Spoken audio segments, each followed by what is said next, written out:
Well, good morning. It's a lovely Thursday morning here on NewDay. Of course, it's a throwback Thursday, terrific Thursday. Fantastic Thursday for me because yesterday we heard the budget, but it's good we're all alive. The fact that you can see, you can hear, you can speak, that alone means that God has given you another day to do something great for your country and for yourself. But of course, it's not only me. I have the crew here with me. We plan to rock your morning right from now till about 9 a.m. when we wrap up with NewDay for you to watch Afro Tales. Well, guys, good morning, Johnny. Good morning. We'll rock your day with stones. How's the economy doing? Yeah, okay. Personal economy is not too well, but at least, you know, Ken Oforiatta did give us some promising ones yesterday. We hope it pans out so that we can all enjoy. No go few in the pockets won't be bad. At all. Me, I was not too happy because if you want to reduce electricity bills, should do it, do well. I mean, do that thing. You have to do that thing. You can't. But they are doing that thing. You don't like the way they are doing that thing. That's your problem. 13% is cool. No, but Johnny, but the point is that, I mean, if you want to do that thing, let's see. So how many what do you want them to do? Give them an idea. So this morning, I should have had my bills already going down. But now PRC is going to sit down and, you know. But you want instantaneous justice. Right, you know that when the budget is read, Parliament itself will have to debate it for some 3 days or so. Then I approve of it before it becomes. Do you need legislation to reduce electricity bills? Right. You know that this is a budget statement. It will be read, it will be debated before it takes effect. I know that. But the question I'm asking is that do you need a law to reduce electricity bills? No, you really don't. What is this? But I think as basic as it is, you really don't. They are taking something from here to put here. I understand. Johnny, I don't have any problem. Whether they are taking something from east, south, or west to where. My point is that do you need a law to reduce electricity bills? I think the answer is simple. It's really a no. Okay, let's look at this. These people are our servants. It is we who have given them the power and say that they have come to power. They have not come to power. They have come to serve us. Yes. Okay. But they are in power. Accepted. But they have come to serve us. But they are in power. Okay, accepted. Now, you want PRC to do this. Why didn't you go to PRC that PRC officials sit down one by one, give them coffee or tea or cocoa, anything. Now, this is what I want to do. I want 13% for residential. I want 21% for. Can it be done? Then after they have told you that it can be done, then you come and tell us that I have spoken to the people. It's done. It is agreeable, understandable. So it is reduction, whether or not. So this issue of you come and tell us that I'm now going to them to consider. I am not getting it. You know that we didn't just do hydro, we do thermal as well. And you know that that the market prices, I mean, it's a free market. So the market prices and market forces will determine some of the prices of, say, crude and the other things that we need to power some of the thermal engines. We don't control that. And which is why the Vice President mentioned earlier that we're going to get some 25% cut for industries, and they became 21. So some of those things you don't control them. And I get it, Johnny. I think Bright understands that part. But his problem is you then sit. It's just like we've had this discussion on various platforms where isn't that it the more feels like reason? Because we don't control the factors. Isn't that the more reason why they should have gone to PRC first to say that PRC can it be done? When PRC has told you that it can be done, then you come and tell us today. I am sitting here that it is 13%. If PRC goes to sit down and they said that, hey, Mr. Foriata, you made a mistake. It's not possible. Crude is going up. Gas is unstable. So 13% is not. It is like you have lied to the people. So what you've gone ahead of yourself. So technically, the groundwork needs to be done before you. Exactly my point. Sort of. So look, let me tell you, this country's rural economy is a different ball game. Do you know that as of today, my grandmother in the village is thinking that electricity prices are down by 13%, and that anything PRC comes to say that is below 13%, it is a lie. But Bright, you see, that's a lie. That's where we need to help them to understand some of these. When the thing has gone into the person's head already, you come and but you know, you know that even the Abosokan folks, they took it hook, line, and sinker, not knowing that we had the ECOWAS, initiatives that we had to look at. So there are so many of these things that we need to help them to understand. My final word, I think that Mr. Kenefrat headquarters should have sat down with PRC after they have agreed and said, look, this can be done. Then the announcement is made. You the fear say your light will go off? My fear is that the 13% is not possible. And they're going to come back and then say, we'll start with them. But on what condition are you saying that PRC will say it's but you just said we don't determine the yes, but we don't determine. So it could be more, it could be less. Or it could be the exact. Then at that point, it comes back to what Bryce is saying. Then don't give us figures. The vice president said 25%. We have 21. So it can drop again, isn't it? Or it can push up. Anyway, guys, it's time for Solace to do her thing with Rose. No, I've had like 4 straight.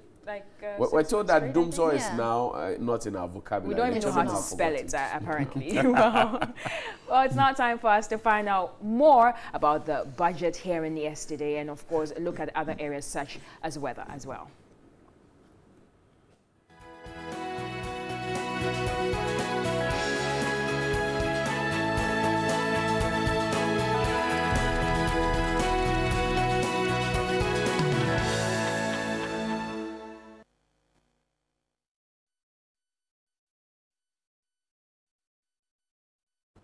Right, once again, good morning. I am Solace Rose Corte, and this is Morning News on TV3.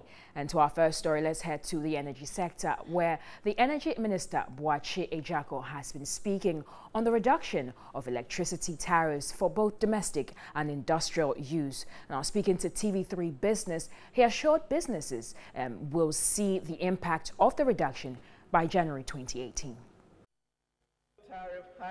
Presenting the 2018 budget statement and economic policy to Parliament, the Finance Minister, Ken Ofori-Atta, said government in 2018 will work towards keeping the lights on at affordable rates to consumers, particularly industries and small businesses, through reform and policy interventions over a 2-year period. Energy Minister Boakye Ejako explained the modalities of the reduction and assured the impact will be felt in January 2018. It's now in the budget going through its approval stages. As soon as the budget is approved, then it becomes effective. It is my hopeful expectation that by January of 2018, consumers will begin to see the actual reflection of these reductions in their bills. When we look at the adjustment formula, are we going to be subsidizing electricity? No, we are not subsidizing electricity. So where is the reduction coming from? What you've done is the way you price electricity, the methodology has been reviewed. We have gone to cost of service, we've looked at cost of service and the PURC revenue requirement. The mining sector, he explains, has been reviewed to 21% to ensure that industry players work effectively to create jobs. Mines use the most energy, but they have become uncompetitive in the sub-region. 2 years ago, at the gold price of $1,300 an ounce, it cost the Ghanaian gold producer $1,100 to produce that ounce of gold, leaving you a gross profit of $200. The same ounce of gold could be produced in Ivory Coast for $498. So if I'm a gold producer in Ghana, the logical thing is to move to La Côte d'Ivoire. We asked if the PRC is not likely to reject the recommendation to review electricity tariffs. It is left for PRC to tell the citizens of this country that yes, there are gains, yes, there are inefficiencies, and yes, because of these gains and efficiencies, your electricity bill can come down, but we will not allow it. I find that very difficult to fathom. The announcement of the reduction in the 2018 budget comes after the Vice President, Dr. Mahamudu Bawumia, hinted that power tariffs could be reduced by some 25%. Now, 3 labor unions say they will resist any attempt by government to create casual jobs in its National Builders Corps program for job creation in 2018. And reacting to the 2018 budget statement, the unions say government should ensure that the jobs are permanent and workers properly remunerated or risk their wrath from next year.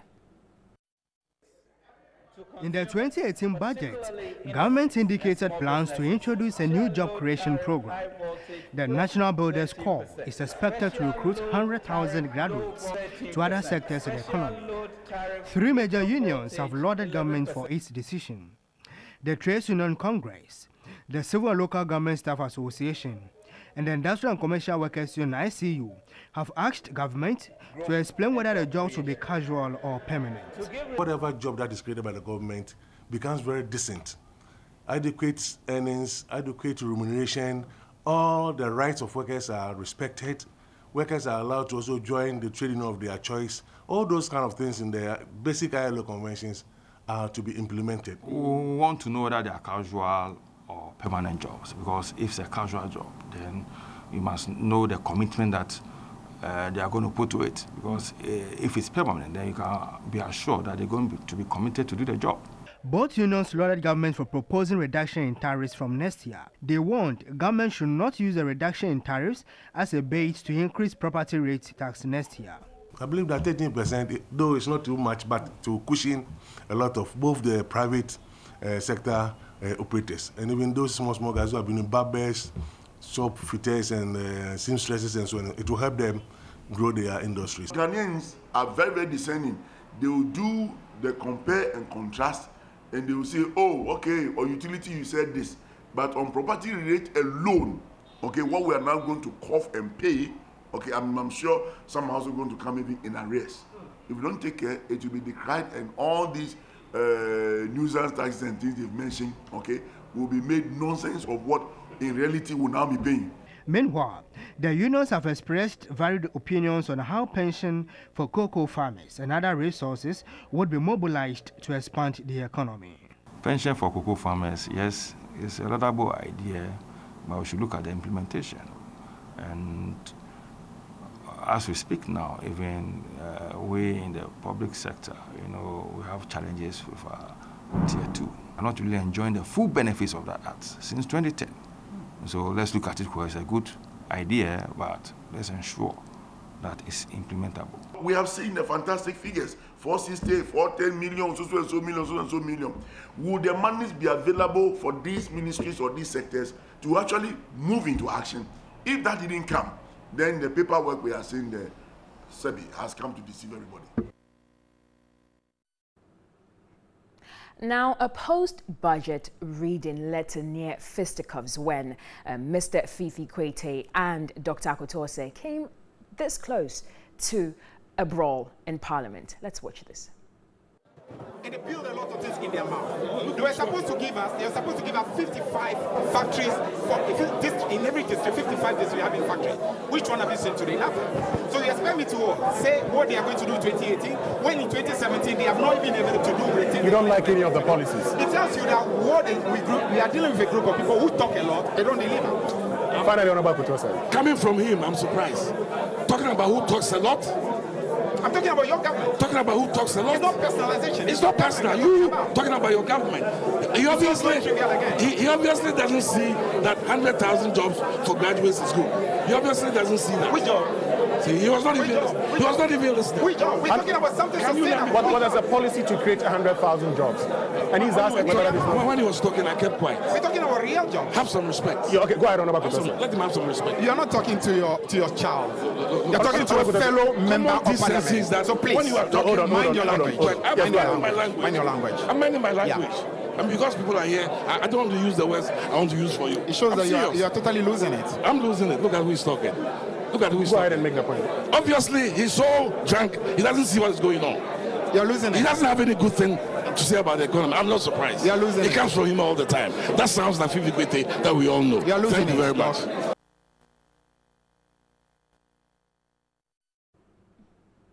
Well, away from that, Ghana has been selected as the host nation for the 2018 International Press Freedom Day. Speaking with Natalie Ford, Minister of Information Mustafa Hamid said he is hopeful the Right to Information Bill will be passed speedily to improve Ghana's democratic credentials ahead of the period. Already have constituted the organizing committee, what we call the local organizing committee. There are committee here in Ghana. There are representatives from GJA, from GIBA, from all of our bodies that are interested or that are stakeholders in the media environment or industry in Ghana who are in this organizing committee. So they've begun working. Then we hope that as we draw into next year, they would do a bit more publicity and garner more public support for that process. We are hoping that with World Press Freedom Day coming, we as government will do more, to show the world that we are really a media-friendly country. How confident are you that we will get this bill passed before Press Freedom Day to be held in Ghana in 2018? Yes, we will. I mean, all the people around the table, including the president, are very eager and desirous that it happens. I mean, I, as Minister for Information, you can be sure that I'm in a hurry to add it to my list of achievements since I came to this ministry. Quite frankly, it will be a matter of pride for me to say that something that was in the works for 17 years, that it was me, Mustafa Abdul Hamid, when I was Minister for Information, that I got the right to information. I mean, I'm sure you know that it will be a matter of pride. Yeah, so there is no doubt in my mind, and there should be no doubt in any Ghanaian's mind, that I am really zealous in getting this thing done. And the ones that are responsible for crafting law in our country, the Attorney General's Department, Honorable Gloria Akufu, I mean, she's very clear in her mind that it is something that she has to also get done to also add to her credentials. I commend Media General for standing as the leading English station in Ghana and contributing to strengthening the country's democracy. These were the words of Minister of Information Mustafa Hamid when the management of the Media General Group paid a courtesy call on him in Accra. The Media General Group is the mother company of Ghana's leading English channel TV3. Onia 95.1 FM, 3FM 92.7, Akoma 87.9 FM, Connect 97.1 FM, 3news.com, and Adisa Productions. TV3 Network prides itself in the provision of unbiased, comprehensive news and educative entertainment programs.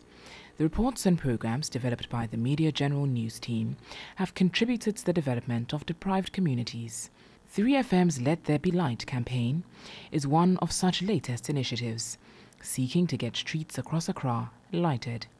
Minister for Information Mustafa Hamid praised TV3 for its balanced reportage over the years. You are generally fair. Continue to be fair to the facts and not allow your sympathies, wherever those sympathies may lie, even if they are MPP sympathies. Never allow those sympathies to influence the stories that you put out. That way, we can all build a very beautiful country. The minister noted World Press Freedom Day 2017 would be marked in Ghana. He called on the Media General Group to play a key role in deepening democracy through its reportage. What distinguishes autocratic societies from democratic societies is the existence of free media. You are the defining, if you want, characteristic of our democratic environment, and you ought to be proud about it. Group CEO of Media General is Pearl Isiu-Mensah. We have a national agenda. One of the things that we bring out, the government probably may not even know that this is what is going on, and in bringing it out, you get the opportunity to resolve the issues that are at stake. We don't, as a nation, cover enough regional news. We have regional news programs that are coming up, and it's an opportunity to put in information that is of interest to Ghanaians and Ghanaians should know about. Now let's do some other stories. And the Information Ministry is to roll out a campaign dubbed the Values Campaign. The drive seeks to conscientize Ghanaians on values to curb corruption, poor sanitation and lateness, among others. Speaking to Natalie Fort, Information Minister Mustafa Hamid noted the necessary measures would be taken against persons who are found acting out of order. Part of the mandate of a Ministry of Information is promoting the values and philosophies of the government. Okay, the things that the government stands for. You know, but oftentimes that aspect of government communication has been lacking. Every nation ought to have a certain orientation, has to have some values that the people should stand by and work towards, that inure to their development. And so this President Akufo-Addo, believes that certain values are key for our national life. He's been continually talking about the issue of corruption, about the issue of time consciousness, talking about the issue of our environment, which of course is evidenced in the fight against galamsey and so on. Issues of sanitation, littering of our environments and so on. Now, these are values that we believe if we inculcate into ourselves as Ghanaians would help us develop. The reason why other nations, when you go, there's better order, their environments are cleaner, and so on, is because they exercise greater discipline. So that is why we believe that as the Ministry of Information, we should begin to embark on campaigns that will help us drive home the necessity for Ghanaians to cultivate these values. Under this campaign, would persons who are found to have flouted the law be punished? Attitudes are changed by two things. One, the desire by the people themselves to change their attitudes. And two, the courage by authority to punish those who violate these codes. So these campaigns will continue, God knows how long, and we hope that it will prick people's consciences to do right. If they don't, absolutely, there would be punishment. These days we have what we call the visibility unit of the Ghana Police Service, which is in all over the place on street corners and so on. So if you throw litter around, and then they get a hold of you, you would have to face the rigors of the law, just as many people have been arrested now for destroying our environment under galamsey. So it is for us as government to demonstrate the willpower to punish people who violate the law, and for the Ghanaian citizens to also say, look, we need to do right. Now, more than 30 hectares of farmland and houses in 3 communities in the Ghana West municipality have been flooded following a downpour Tuesday evening. Municipal Chief Executive Clement Nilante Wilkinson blamed the periodic flooding in the area to the greed of some chiefs in selling waterlogged areas.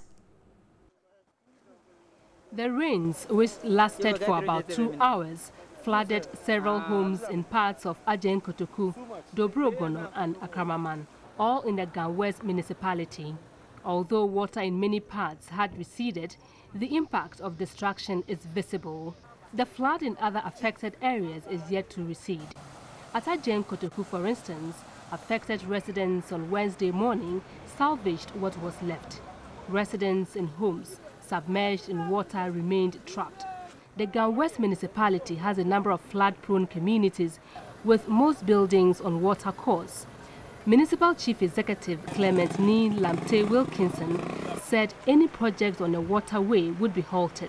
If you look at the situation there, it was so bad that the flood wasn't something small that you can just look at it and go away. But if you look at it, it will prompt you to do something. If people try to block the waterways as well, then we are going to have a lot of problems. Anybody who have bought a land from somebody who is very close to the waterway, he should advise himself, because we are not going to allow those things to continue. He said majority of flood cases in the area are as a result of some chiefs' parochial interest in selling marshy areas to amass wealth for themselves. Hectares of farmlands at Accra were also flooded. Roads connecting the municipal capital, Amasaman, to the hinterland communities have been destroyed by the overflow of the Dobro River. A bridge facilitating the flow of the Dobro River has been destroyed by tipper trucks due to sand winning in the area. Some residents were unhappy about the situation. Our people have been struggling on this route since time immemorial. And this bridge, as we see, is more than 100 years. It's weak. And this road is serving more than 100 communities behind. And so we are in difficulty when it comes to road transport. Children from other communities who attend school at the top there, this morning they were not able to go to school because the road was flooded. They cannot cross. And so there is a need to take a frantic action, at least to do something to help our people. The municipal chief executive, who was on site with some staff of the assembly to assess the situation, promised to correct the defect to ease the pain of commuters.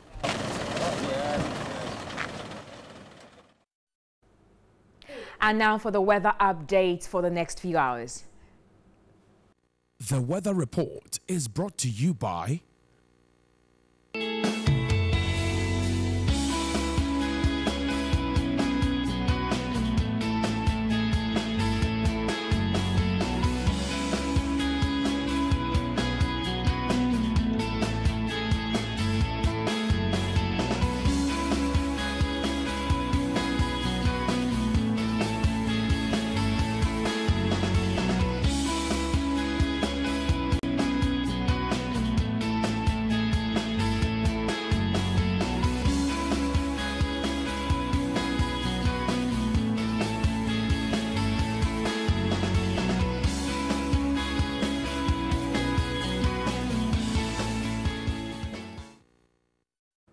Well, that's how we wrap up morning news here on TV3 with me, Solace Rose Corti. New Day continues shortly after this. Don't go away. Welcome back and thank you very much. This is New Day Live on TV3. It's Wednesday, isn't it? So it's Thursday. Oh, wow. Yesterday, it feels like a Wednesday already, huh? Yeah. Forgot to count. The economy is. Budget is not tallying. It's true. Anyway, let's check out the portals on 3news.com, shall we?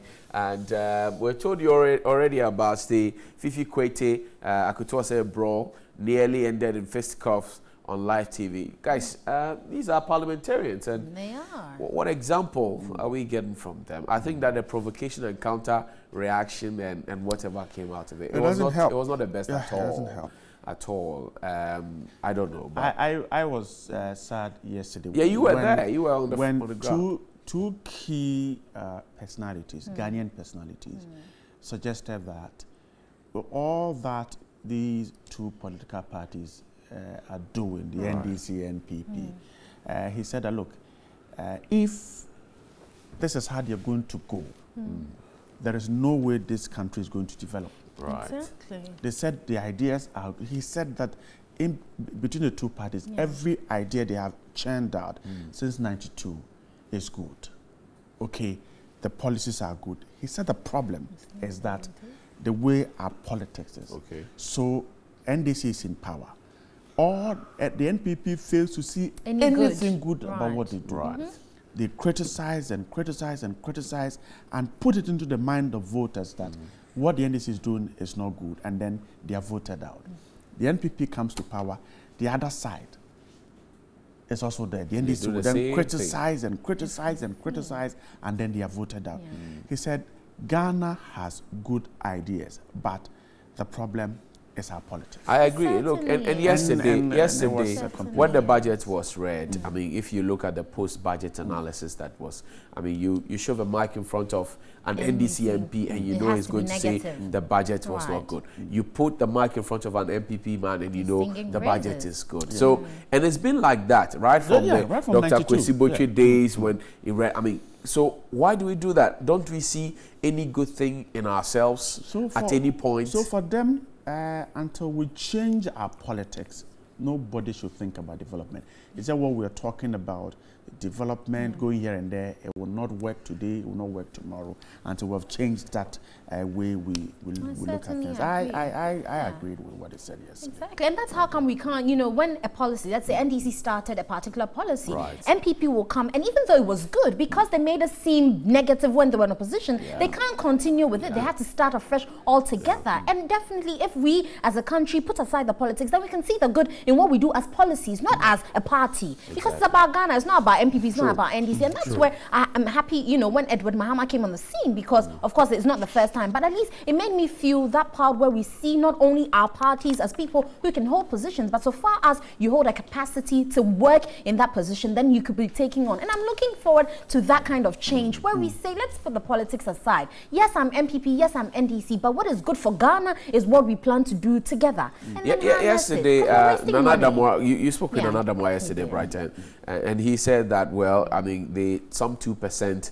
on the the taxes importation, and they are taking off 1%, and now the NDCs or the minorities pushing that the other 1% needs to be taken off. And he says, well, if you knew that the 2% was not good, why did you impose it in the first place? And these are the kind of politics that we play. Okay, so change is the only constant perhaps in life. You take a decision and it has to work. I don't know, but yesterday I didn't think that what the two gentlemen did was right at all. I didn't think. Sometimes tempers will flare up. Yes, but you should keep your calm. Yeah. You are honorable, for crying out loud. If this happened between you and I behind scenes, I mean, that goes away. But these are people who are political people. You are fronting for Ghana at whatever position you hold. You are honorable. That's why that title is given. There's some decorum and there's some way you have to carry yourself about. You can't just play like children, excuse me to say, for lack of a better word. But really, that's what it looks to me, because even I, at my age, will not go and do this on a national platform when I know people are looking at me, my family, my children. What kind of example do they learn from this kind of brawl we have on the set? So it shouldn't happen. Sometimes if you are provoked, you react. You react, but there's a way you can go about it, Johnny. It's not the words. Even your action could show that you are displeased, but you don't have to open your mouth and say certain things. But if you're discussing ideas, you don't get angry. Yeah. Exactly. The person says, I want to impose this tax. You think that this tax is not good. Yeah. Why should you be angry about it? You just air your view. Let's move on now and the checkout. Well, Kwabena Japan secures substituted service as Wontumi dodges bailiffs. Oh, Wontumi. But I thought that he Wontumi had said earlier that we will go to court and all of that. So why is he dodging the bailiffs?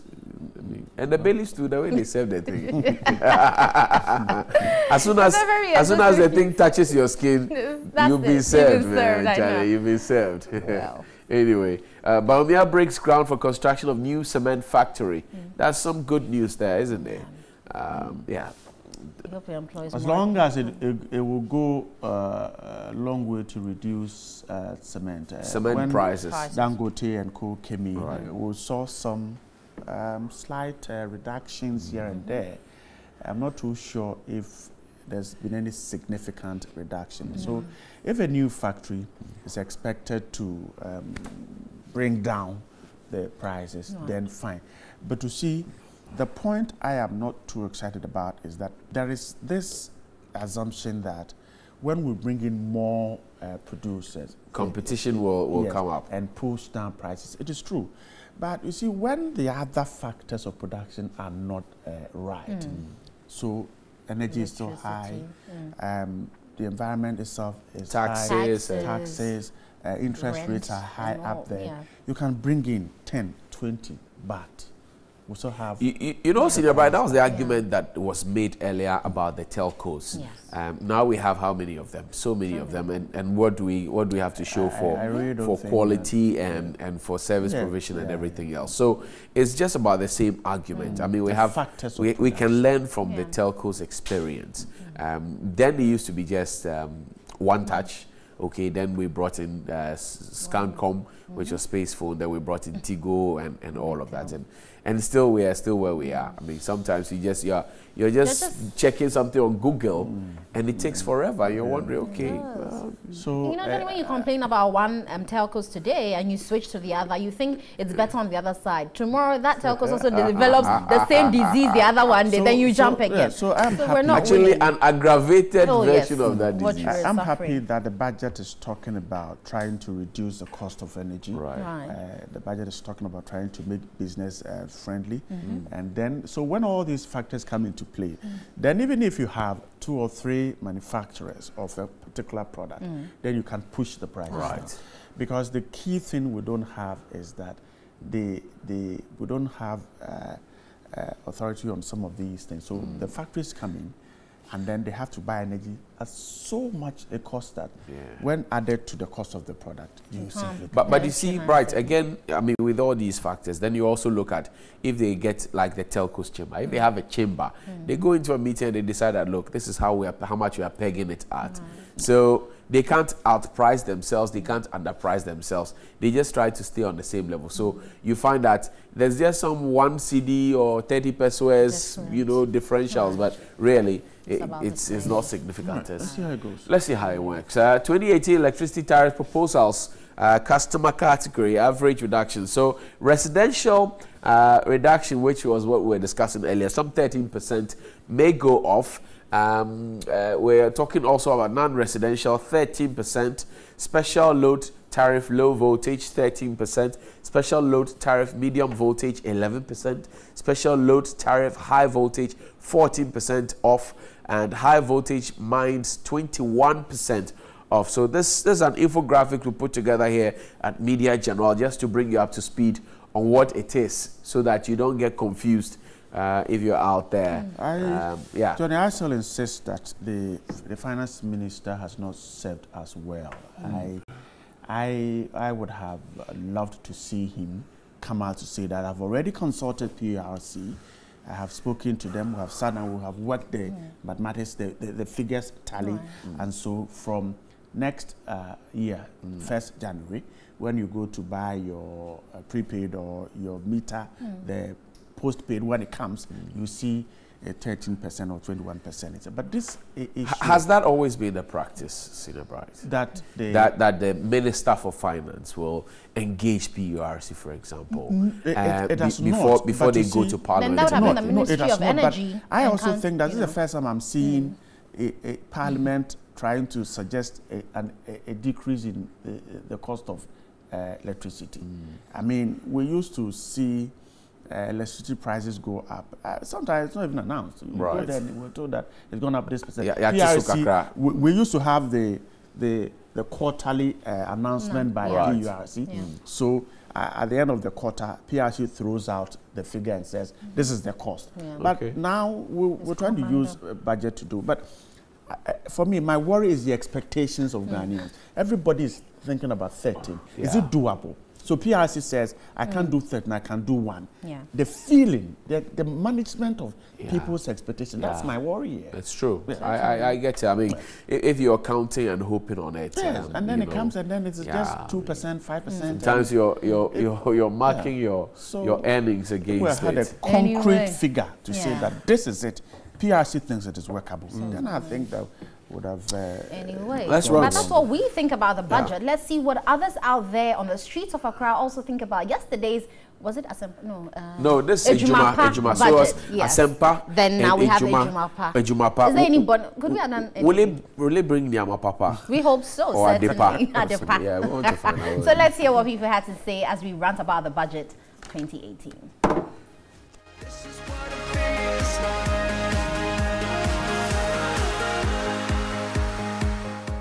Usually when the budget is about to be presented, there's some sort of anxiety and stakes get high. And it was evident yesterday. The Finance Minister, Ken Ofori-Atta, presented the 2018 budget and economic policy of government to Parliament yesterday. He mentioned some tax cuts, job creation, improving the educational sector, amongst others. And so this morning, we'd want to assess and get the reaction of the public to the budget. Welcome to Daily Rant. Now, me full budget is not bad. It's very encouraging. Yes, sure. Budget on my kind. Yes, sure. Bear 2-3 years. Me never be brave. To me, no dear. Especially light bill now. Multitude. Everyone be brave. Say be brave. I complain be brave. And to say really, if it will work underground, me I support it. Concert party now. I'm going there. Budget on my kind of fine. Me mean to you. And that me saw TV. I just want to say news. Now me what I did. I met you news. Me need to cut. Me quite see Naming and baby Mukako couldn't be any color with it. And I'm who say about me idea saw a TV so. Maybe I am baby say I say a budget and I can kind. Then every budget near one. Me my two my buy ya baby mum and that was 2018. One a friend 2018. Watching and quiet about 2 bedroom which I win Nima. I had to say I take a basso. Never to no boarding. Nay, I told you yet Tiha Nadia Tarha, yet Tiha Nadia Batara. As someone who can say, I don't want any sir. Baby, I say no baby, and the baby Abraboni, baby saying no baby, and yes, I to be any budget now, Mukano. One goes out to me, say, a 4-1 budget. Sometimes I make say. Because Ushe Tama, Papa Nankasa, Oma budget now. So do baby a turna or cano. One Kasa out to moon say. Wait there, a Yaturunqua. Onagasa or to be Siri and San of Akakura. I had to say, mean face. No, at least, Waba, we're a serious issue. I was say, we don't win any. When you saw Munani, I saw Munani. One will nip out you through a woman and him. There be no three. Who are you there? Let's see. For Uncle PURC, Omungo confirm me. What is not parliamentary? So it's not this order. Factor him on creating district. What is about creating new district? The same factories now, your old factories. No, and they don't know yet. You have what's our old factories. No, no problem. Bako, me pese, Nibisa Abano. 2018, you better too much. I'm a Nindiama, or she's saying, 2018, you better train. The main question, Bako, me pese, Nibisa Abani, say. Electricity, Paris, water, and I'm a one. On this, so,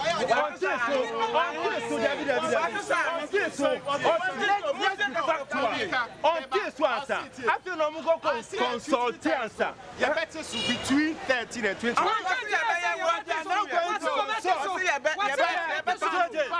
Subject to PURC approval. Yes, that's the approval.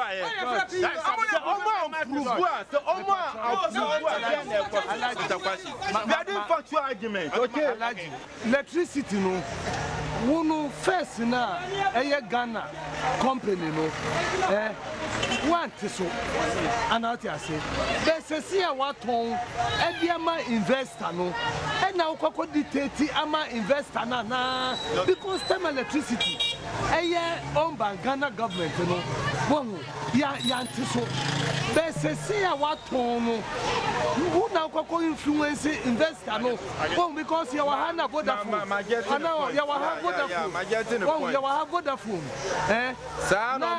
Vodafone. State-owned company. And Ghana Konya 30%. And now government who Konya investor Ghana 30%. Investor 70%. Yeah. Say Vodafone who to me and control. Say electricity as of September 1st, and I'm taking over. And I'm a boy. Say, who say, oh, Teso 13 to 21. Nasadina, who Teso, say, investor not in the Sika, Ababe Shemunu, and now Nana acquired the budget in American in Nana. I was saying, Bola budget. Maybe I made out to, oh, maybe I made out to budget in a year. Electricity no. Adia who can't here. You go to mountain. Osi job. What is commercial motor? No, what's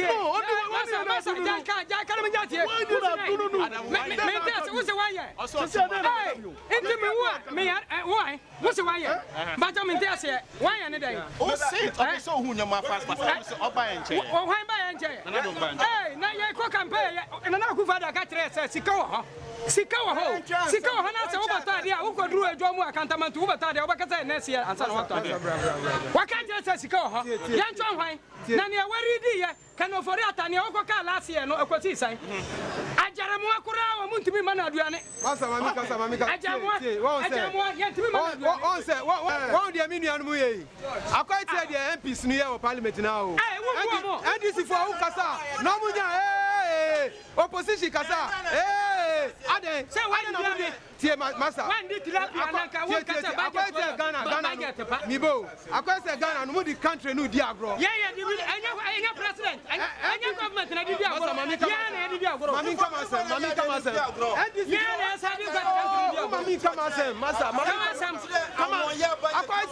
I say, Amu, the Nibrina Casano. Ya two of my friends. Ya two of my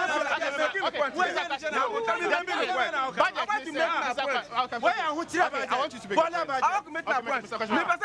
I didn't MPP Ghana Japadia na MPP na muton. Moto Ghana Airways. Me boy.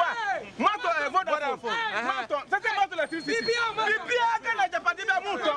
Chira me ade MP NGC na muton. Japadia wo Ghana bia muton muti sika wo. So na muton ye ne ma ade. Ultimate mberi di budget me as youth no mini ho. Me say as youth. Job pay. Job papa pay. Chairman Katro.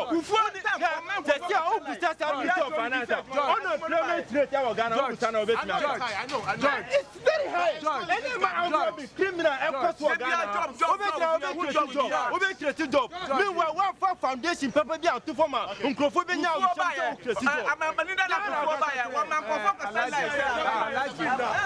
Alaji ama made in Hoya. That's HS or car job no Sankaoya Juma or ABA internal revenue. And we buy and what we are you there. Anka AB. And almost you are no Ghana for. One more Pamu, Juma Ghana for. Some of the Pamu. Me, I want to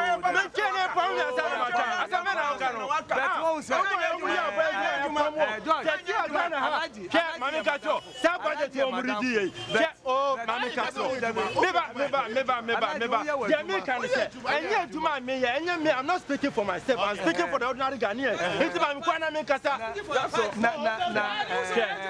I don't say. What did you mean? Bibia Uba now by G power and could be somewhere. The Obey be a Yamano. The Obey be a Yamano. Budget now already know on the already. Son of a car. So by no. What's if ready? Son of a car. What you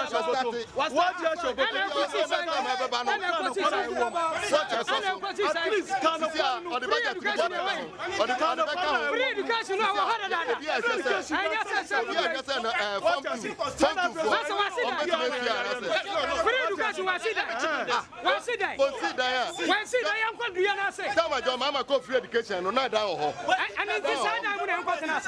Mama go free education. Not school.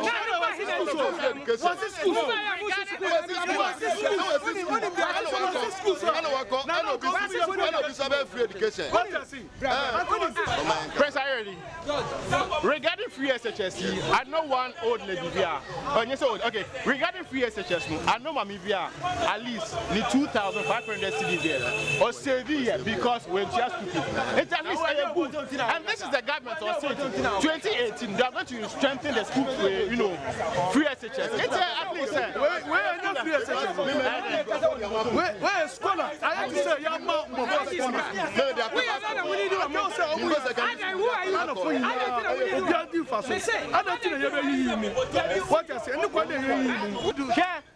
education now can MPP back power 11 months in classroom 1 unit classroom per month here almost the hospital back almost infrastructure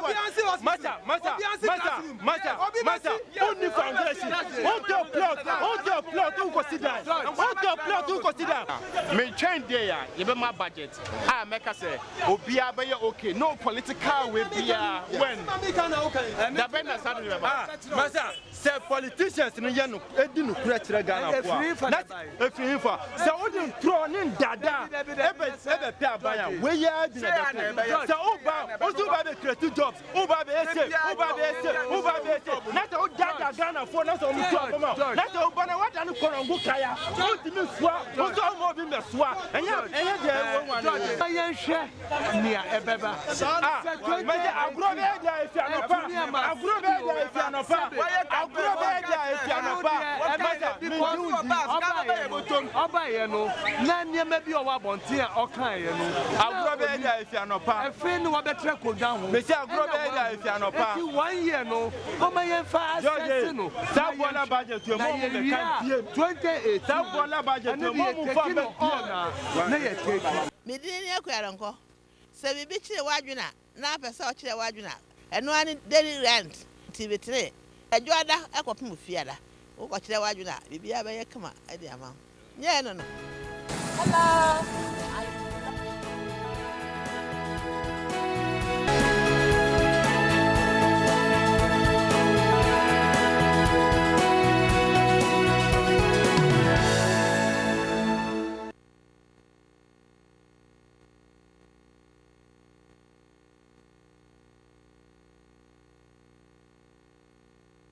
Right, welcome back to the show. Now, we're taking you to Parliament. Yesterday, the Finance Minister, Mr. Ken Ofori-Atta, told Ghana's representatives how he intends to raise money and to spend same.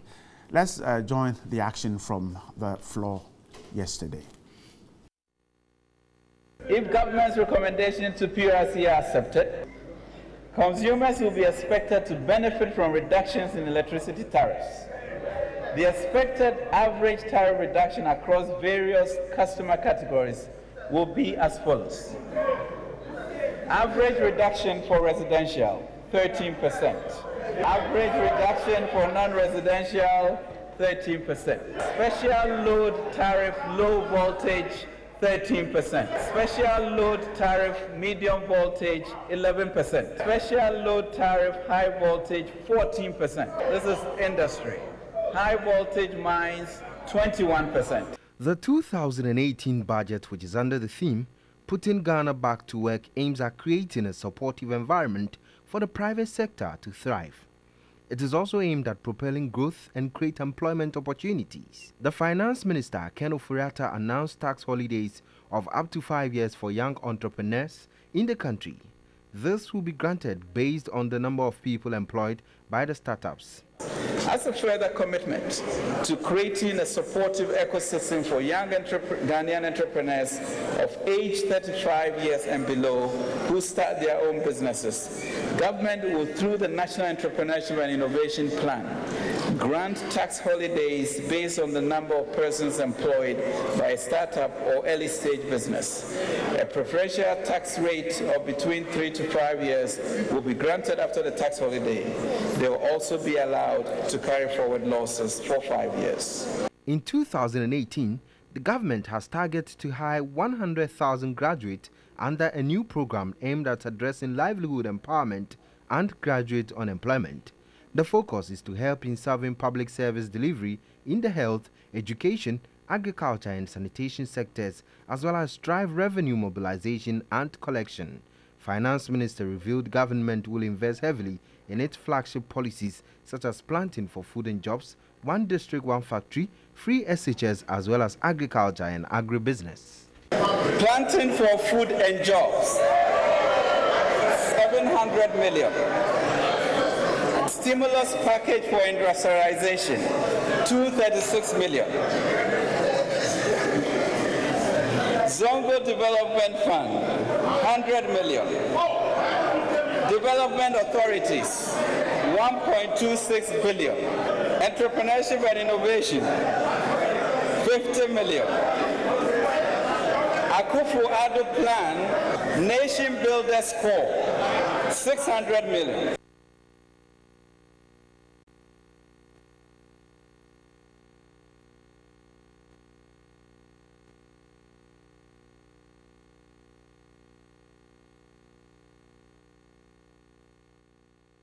Let's take a quick break here and we'll come back and we'll begin the conversation.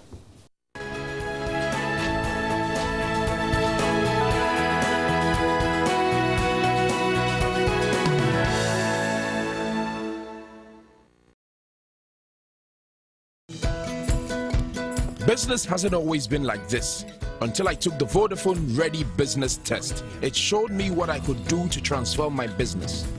I have fast and reliable internet service so I can share my work with people around the world. Sometimes when I travel for shows, I am still able to stay in touch with my staff and customers back home with my affordable mobile bundle. I can also conveniently receive payments through Vodafone Cash. After I took the Ready Business Test, I got tailor-made solutions from Vodafone Business.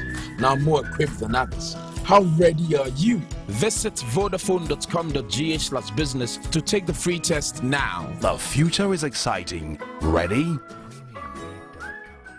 Action. Start times is 1 year, so you feel it generous. Generous! 18 year dropping, and you free decoder promo. Part 2. Although start times there, you turn low, now you're shining high. Part 1, now you have 2 months super bouquet. Part 2 here, over to 1 month super bouquet. Sister Ghana, pet. na ye the HD combo decoder no app so free. Yo, Star Times so I do novellas, series, live matches so you friend HD. It's a free this thing only on Star Times. Star Times.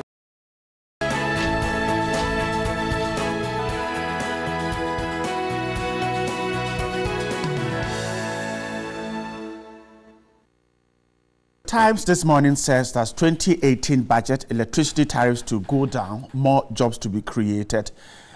Minority describes budget as wahala. That's the Times. The guide, daily guide says Ejuma budget daisies NDC, 350,000 jobs coming, light bills down. That's the story. The Daily Graphic, power tariffs to go down next year, and Minority describes budget as empty and poorly packaged.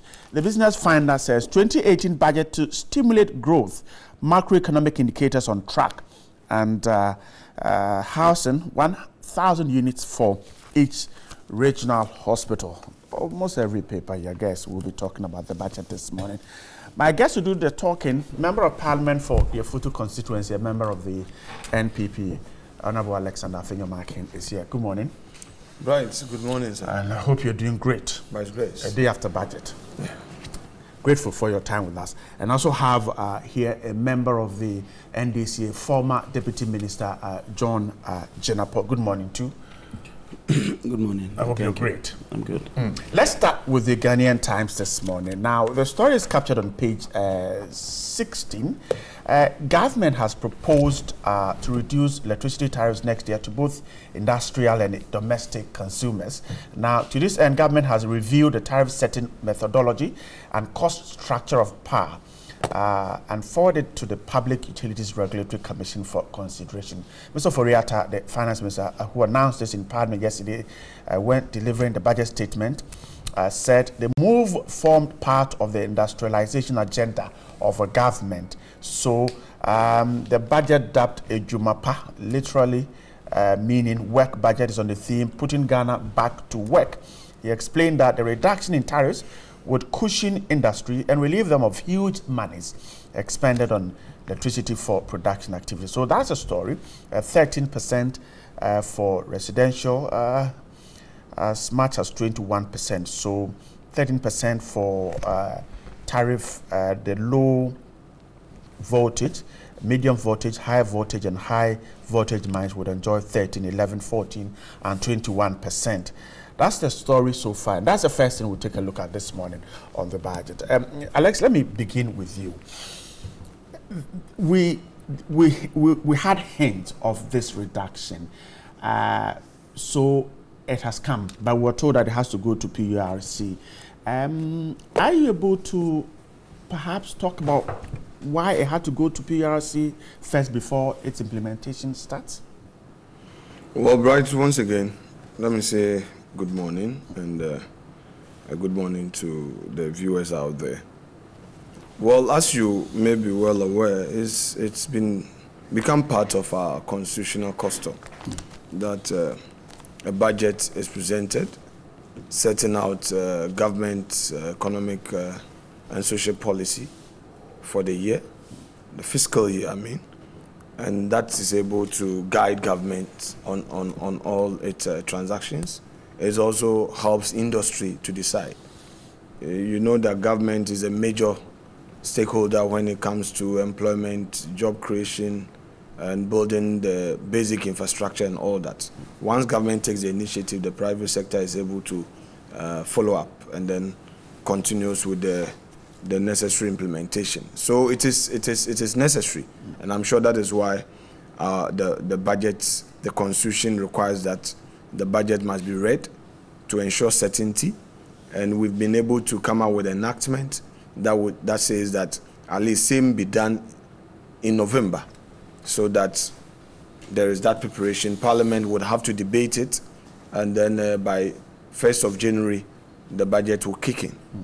I'm sure you're equally aware that one of the concerns raised by many Ghanaians is this high tariff on electricity.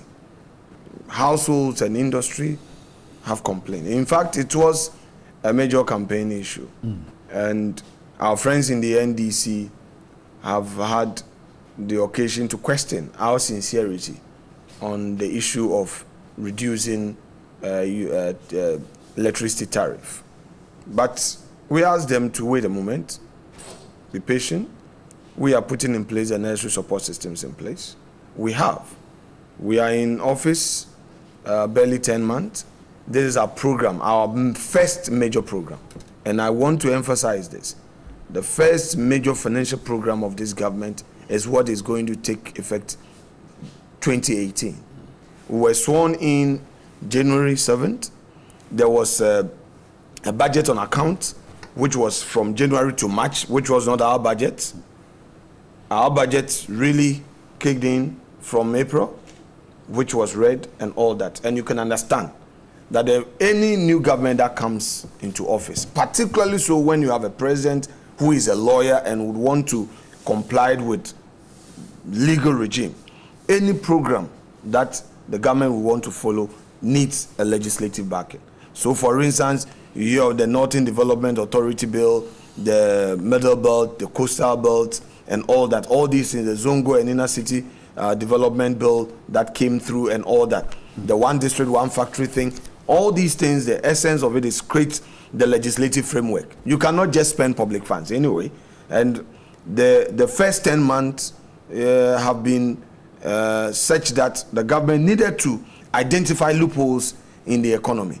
For instance, at our ports, the paperless system that was introduced, critically, government was losing so much money there. We needed to streamline that area. That has been done. A major decision to bring relief to parents, free SHS. Many pessimists had thought that we could not do it.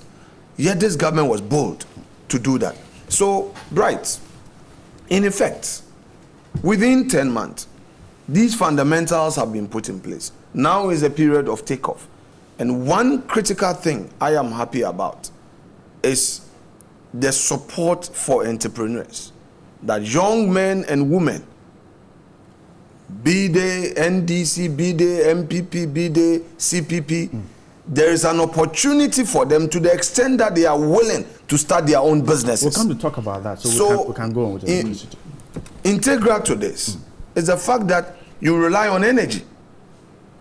I think somewhere 2016, on one of your programs, I gave an example of Fridays at Sakumono, where the owner had told me that because of high utility costs, he had to lay off some workers. He was unable to operate and all that. The restaurant was having problems and all that because electricity was expensive. In fact, to him at the time, it was cheaper to buy diesel to power his gensets than to rely on electricity. So if government now wants to look at it rather proactively, this is not an inertia-driven government. This is not a government that would wait for complaints before it takes decisions. He said, look, I am committed to it. Give me time. I've not been there for 8 years. I'm in my 10th month. I'm putting in the necessary support systems. Let me start my own. And when I start, I would go ahead and do the necessary intervention. And it is committed to it. It is doing it. Look, we are in a political engagement. We are in a political enterprise. We have opposing views. Even where, sincerely, our friends on the other side think that, look, this is laudable. Instead of them to ask how we arrived at it, they would want to first criticize it, poo-poo the government. They would do it anyway, instead of commending the government. Why? Because in their time, for the 8th year, with all the ambitious efforts, they negotiated poorly. That is how come this whole problem of high electricity tariff came about. Because of poor negotiation. Ameri is a typical example. So this is doable. I am saying that, well, if you set your priorities right, if you have the basic managerial skill to be able to identify what to do, what you want, and how you need to support the populace, you'll be able to achieve it. We were told that we could not do free SHS. It's been done. So, reducing electricity tariffs, we had contended that, look, your poor negotiation has gotten us this. to this level. Now, take steps to address it. We have taken steps. Issuing the energy bonds, what were we doing? To free those who had invested in that sector, to help the banks to get liquid. Now we've done it. Even when we had achieved a success rate, the NDC criticized and said, oh, the energy bond had failed. But don't forget that one of the reasons, at least I was at a hearing where Bank of Ghana made a presentation, one of the reasons why Bank of Ghana gave for the problem that the two banks had, Capital and UT Bank, was the fact that they had made huge investments in some of these energy-related businesses and the returns were not coming. I was there. That was the Bank of Ghana. I am quoting the governor of the Bank of Ghana. This is one of the reasons why he gave. That it wasn't that they were doing that bad, but some of them had invested heavily in some energy-related businesses and the returns were not coming. I am saying that if today this government has, one, issued bonds to address some of these energy-related debts. Two, this government, pursuant to that, is saying that, look, I want to bring relief to households and industry. It is assuring that, look, we're going to reduce electricity tariffs. What we need to do is to be patient. January is not far away. We are going to go into the nitty-gritties. Now, in terms of procedure, you were asking why go through PURC. Of course, we set PURC there. We set it up as a regulatory body. All the policy initiatives of government must find space at that forum where the fine-tuning would be done. Of course, it cannot be an announcement at the Flagstaff House and straight away. I wanted to know if we could have consulted them before. No. The issue is not about consulting them before. PURC hasn't said that they were not engaged in any way. In any event, government sets. So in effect, they have been engaged. They haven't come out to say that they were not engaged. Therefore, there's no need to even ask the question, why didn't you engage them? The point is that PURC is there as a regulatory body. Government has the broader responsibility to set the policy benchmarks. Once those things are done, it is for PURC to look at the technical bit of it, set it right, make sure that it is in accord with law. Let me ask this question this way. Very well. I am a consumer, so I would have been happier if Mr. Kanufurata had said that we have already consulted PURC, and PURC has agreed that 13% is doable for residential, 21% for industry. So from January 1st, we are taking off. Oh, as a consumer. Right. I'm asking the question as a consumer. Right. Instead of these saying that I'm now going to PRC for them to see if it is doable. Right. Before the budget is read, all levels of engagement come to play, which you agree. Yeah. The man is reading a statement, and he tells you that, look, we have run some numbers, and per what we want to put in place, we are of the view that this is achievable. However, there is a body charged with that responsibility, and that body would have to do the final takeoff, so it will be placed before them. I think that in all sincerity, having made that public commitment, like the commitment made for the implementation of free SHS, like the commitment made for the implementation of restoration of nursing training allowance, which former President Mahama has said he could not do. The restoration of teacher training allowances, which we were told it could not be done. Let's judge this government by its actions. Okay. Government could have avoided discussions on electricity tariff. Yes, so I'm letting you know that I'm saying that the government could have avoided it entirely. However, if the government has come out to commit itself, then like before, you see, you judge somebody by his previous conduct. Has this government been sincere for the last 10 months as compared to others who had 8 years? Your critics say that you have not been sincere because when you promised senior high school, you only did it for the first years. Very well. What have we said? In our manifesto, we said that we're going to implement free SHS. Now, in rolling out the implementation, as we have said, we said, look, this is what we're doing. Year 1, those entering next year. So it tells you that by the 3rd year into our administration, free SHS would have been rolled out completely. Now, ask yourself. Wrap up for me. Let me get John in. Very well. Okay. So ask yourself, what did we see in the last 8 years? If for the 8 years that our friends had the opportunity to rule, they had spent the first 3 years to do this, wouldn't be where we are. If Mary had been passionately negotiated with all the competence around it, we wouldn't have Mary signing a deal, assigning that deal to its own subsidiary also assigning to a 3rd party, and a 150 million being cooled off quietly. When is this case going to court? Oh, right. You need not ask issues of when is this case going to court. A matter is being discussed. Okay. A matter is being raised. As to it going to court for the purpose of civil action or criminal action, it's a matter of time. Okay, all right. That's why I was asking that when is it going to court? It's a matter of time. I mean, whether or not this is a matter where a member of parliament has raised an issue of misrepresentation. Right. There's a parliamentary committee looking into this. Parties have been invited to testify.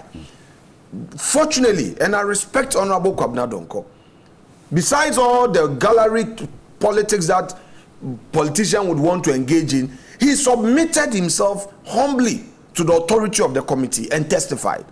There are records to suggest that yes, assigning the deal from Mary, the parent company, to his subsidiary, yes, government was on notice. It's false. That's why I thought you would listen to me and then don't make your notes. I thought you would listen to me and make your notes. Alex, I asked a simple. Can I finish? I thought that question I asked would put an end to this conversation. No, let me finish. As long let me make my false representation for him to rebut. Don't worry. I am speaking to what I've seen. I'm saying that Mary, the parent company that signed a contract with government of Ghana, assigned its rights and responsibilities to its own wholly owned subsidiary on notice. It's false. Okay. When its wholly owned subsidiary assigned its responsibility to a 3rd party to perform an obligation under the contract, that was not on notice. So this and is that fraud. was bad faith. I have cited documents. It should not mislead us. What you are alleging is fraud. I am alleging misrepresentation. There's a difference between misrepresentation and fraud. Is it not something the court can deal with? Right. Misrepresentation. Right. With the greatest respect. You want to get to a point. All I'm saying is that there's a parliamentary committee. Exactly the point. At this stage, we can only consider discussions on facts that are available. All right. As to whether somebody else would want to contest it, I will speak to facts I have seen. Alexander Afenyo-Mark, and I'm grateful. Member of Parliament for the Futu constituency. John, please come in. So, managing the expectations of Ghanaians, from today we know 13% tariffs for residential users, industries in general. Industry is looking at 21%. The concern is that, okay, so how do we manage it in case PRC says that these figures are not doable? Thank you, and good morning to your viewers. First of all, let me just quickly state on record and on authority that when Mary was assigning its right, they wrote to the ministry. The ministry responded, and we signed the agreements. Dr. Donko signed, and the chief director witnessed. And so viewers kindly ignore what Honorable Afenyo-Mark. But that's why I said on notice. The language I use, yes, you see, he didn't follow. Right, Alex, wait, Alex, please. That's what I'm saying. Yes, that's exactly what I just said. Since you said you were speaking to fact, you allow him to also make. We do this. Right, he interjected. You kept quiet. No, he said that Alex, go to the ministry. It's the same point I made. Alex, please, you allow John to speak. John, please go on. So they wrote to the ministry. They informed us. We concurred.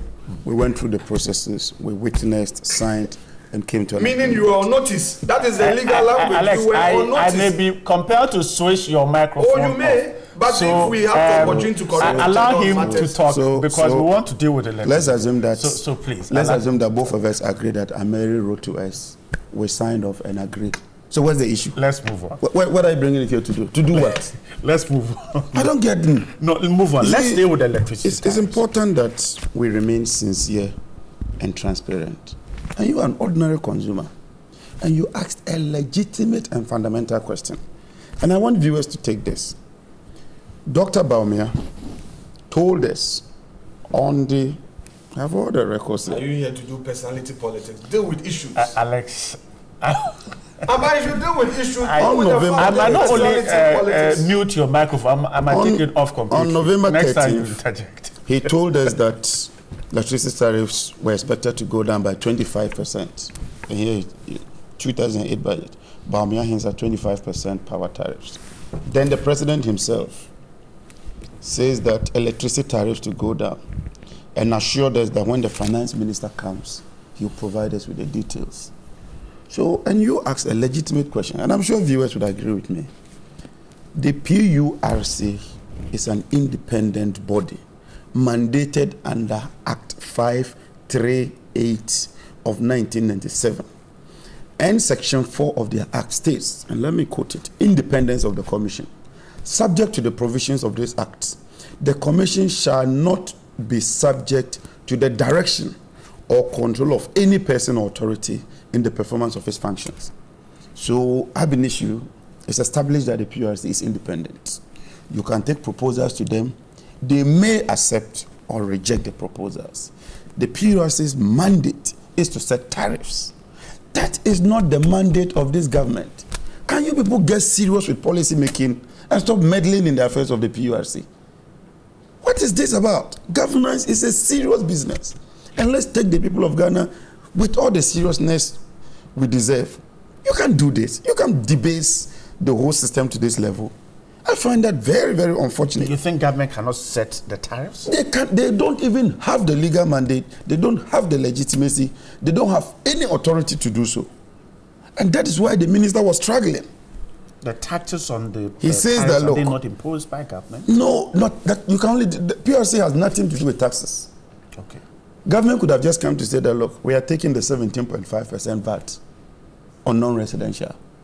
You come to Parliament, we agree or disagree. Government has no business with tariff methodology. How does government get into tariff methodology? That you are going to submit tariff methodology to PURC. And even the minister says that, look, PURC may, and yet you are sending a signal to the business community. You know why we read the budget in November? There's a rationale behind that. It used not to be so. We decided that, look, under the Public Financial Management Act, under PIFMA, latest by 15th November, read the budget. The essence is that industry, businesses, commerce, and all of us would then take your budget, analyze it, and it will help us in formulating our business strategy and plan. That is the essence of budgeting, because you use fiscal and monetary policy to handle your budget. The monetary policy deals with the flow of money, and you do that with interest rates and all that to determine how you put money in the system. Then the fiscal policy deals with taxation and all that. So when I look at government's fiscal policy and it says I'm going to have a 25% reduction in my tariff, and tariff constitutes a lot for some of the industries. If you look at their recurrent expenditure, some spend about 60 to 70% of their recurrent expenditure alone on electricity. So you are sending a signal to them to prepare. So if I were a member of the business community, I'll begin to employ more people. In drawing my budget, I'll slash it by 25%. What if PRC says that, look, when we put the system into the model rejected it and we can't do the 25%? You will be dislocating the economy. And that's why you asked him, is it not tidier? Is it not reasonable? Is it not proper that with all this information, you engage PURC, run the model with them, run the figures with them, and then the minister come to tell us that having engaged PURC, we've come to an agreement that from January, this is what will happen, this is what will happen. Does that not make sense? And you are just circumnavigating and rigmaroling and telling us that they should have, look at, and then this doesn't believe in this. When we passed the ESLA levy, the Energy Sector Levy Act, your current minister promised that on assumption of office, immediately, and that was the operational word, it will be scrapped. They described that levy as obnoxious. Our modeling indicated that we're going to do 5 years. We're paying the banks. It's not even true that we're not paying the banks. The minister in the 2017 budget cost 1.3 billion cedi having been paid. And yet you say that we are not paying the banks. That's why the banks are collapsing. You can have your opinion, but you can't have your different sets of facts and expect me to have my different sets of facts. Facts are facts, and facts are sacrosanct. So the assurance from this government that the tariffs will go down, the fact that some other assurances that this government has given have been fulfilled does not give the consumer the assurance that the tariff will go down. What's today's date? Today is 16th, the day. Mark my words. I won't even give them 1st of January. 16th January. Call me into the studio, and I will tell you that your tariff has not gone down by 13%. But at least, okay. I'm throwing that challenge to you. It will go down, but the not 16th 13%. of January. That's what they are telling us. That is what I see. And I don't know why they want to put themselves in a quagmire. I don't know why they try to push themselves into a conundrum. And it was the same thing with the levy. When we can, we'll take it up. We will do this. Eventually, they are stretching the levy from the proposed 5 years to 10 years. You know how much you and I are going to pay every year? Not the principal of 10 billion, not the principal. Interest of 1.9 billion every year. They are going to service the debt for 5 years without paying a penny of the principal. It's only in the 5th year, in the 6th year, and in the 7th year that they are going to retire the principal. The 10-year bond, you and I are going to pay that amount, the interest, not the principal, for 7 good years. And even with that, when you went to the capital market, you couldn't raise 6 billion. And you come and tell us that you were successful. What could it's only the MPP what could government that tries to achieve a certain milestone, fails to achieve that, and says that we should clap for them. They've done so well. What could have done with tariffs? There's a general call for reduction. What could have There are done? 2 things, and that's why they must listen. Particularly when our generation is now more of thermal. There are 2 things, and that's why they must listen to us. 1, fuel accounts for 80% of the recurrent expenditure for thermal plants. Fortunately, through the effort we've put in place, our indigenous gas is coming on stream consistently and on an incremental basis. Yesterday, when I checked, we were supplying 110 SCAF. The Jubilee fields are working now. The Tein fields are working. The Sankofa fields are working. The Tein agreement, when we did it, we put in place a clause to indicate that at the end of the period, we'll do an analysis. And clearly, the minister came to Parliament and confirmed that the gas prices will come down. So as you replace crude oil with gas, it brings about efficiency and it brings about cost reduction. You could have as much as 40% cost reduction. So pass that on. 2 has to do with the taxes. There's a 17.5% VAT component on non-residential uses. If you take even 5% off, it cuts across. You don't go and sit with PRC and doing this so-called voodoo modeling and collapsing of banks.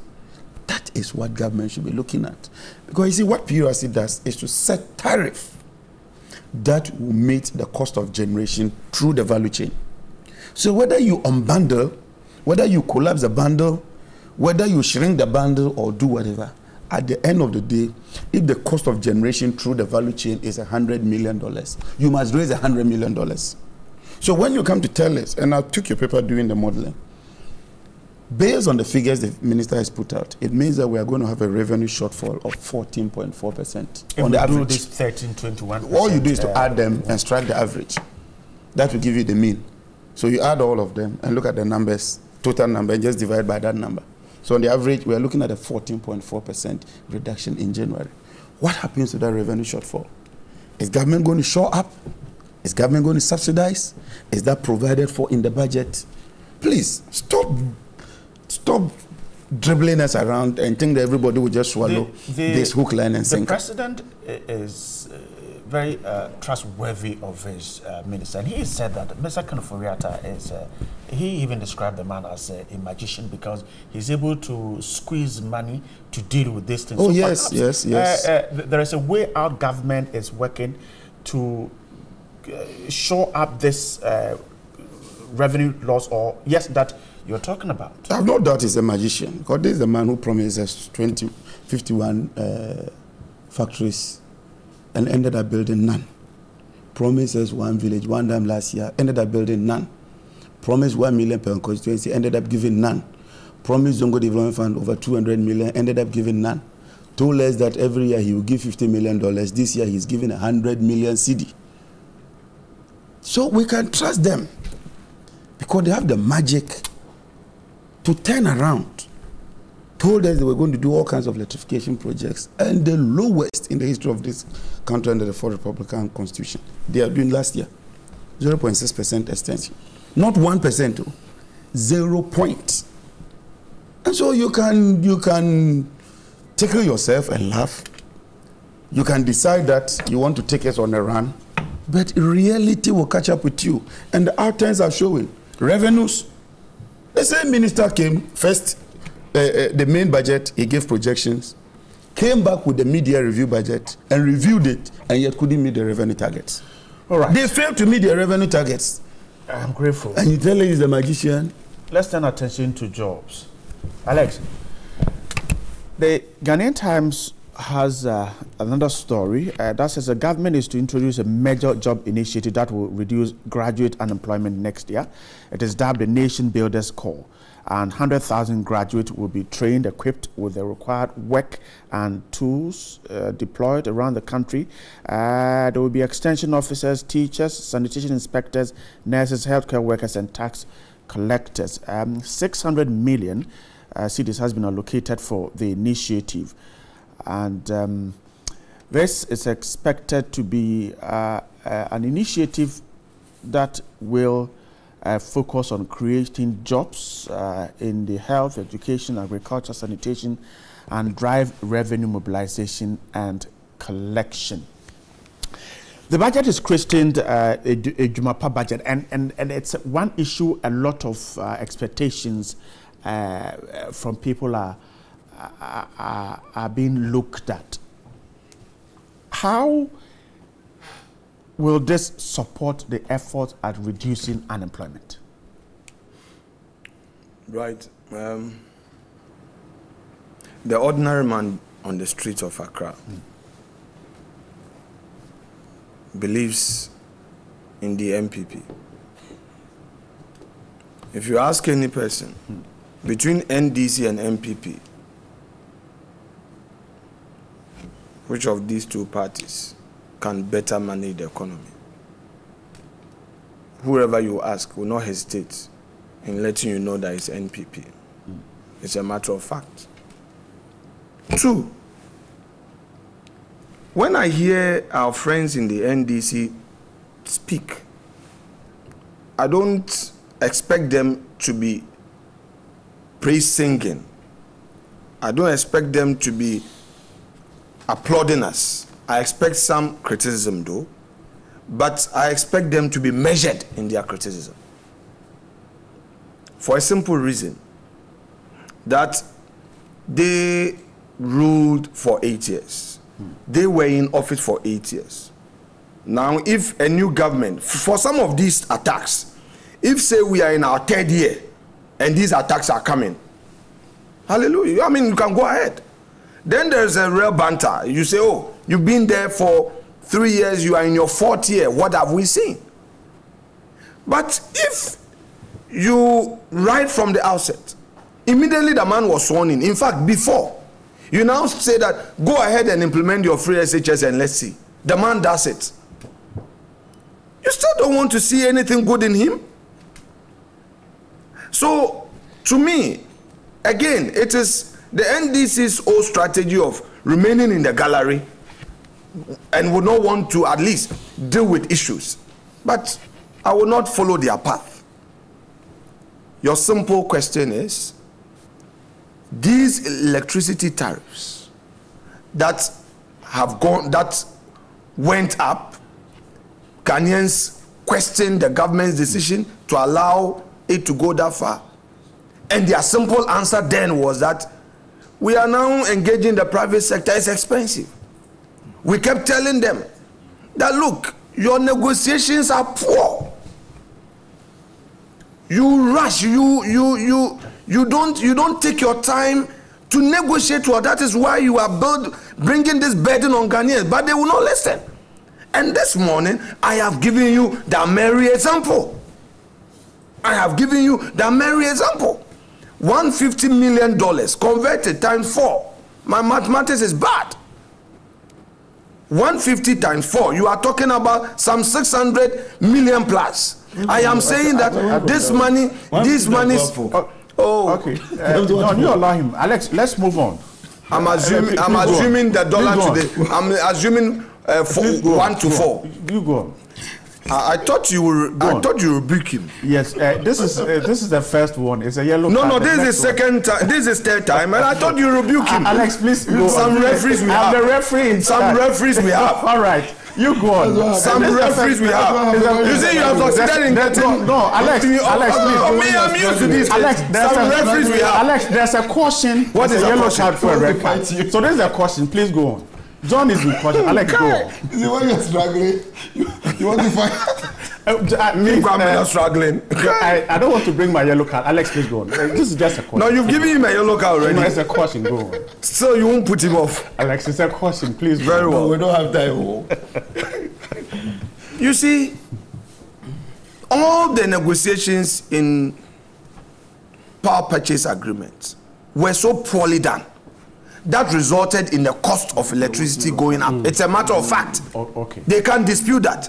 To the extent that we had to even question them why they didn't want to bring car power to Parliament. Okay. And they never brought it to Parliament. So the point here the point here is the economic situation we find ourselves is not one that was just unleashed on us by this government.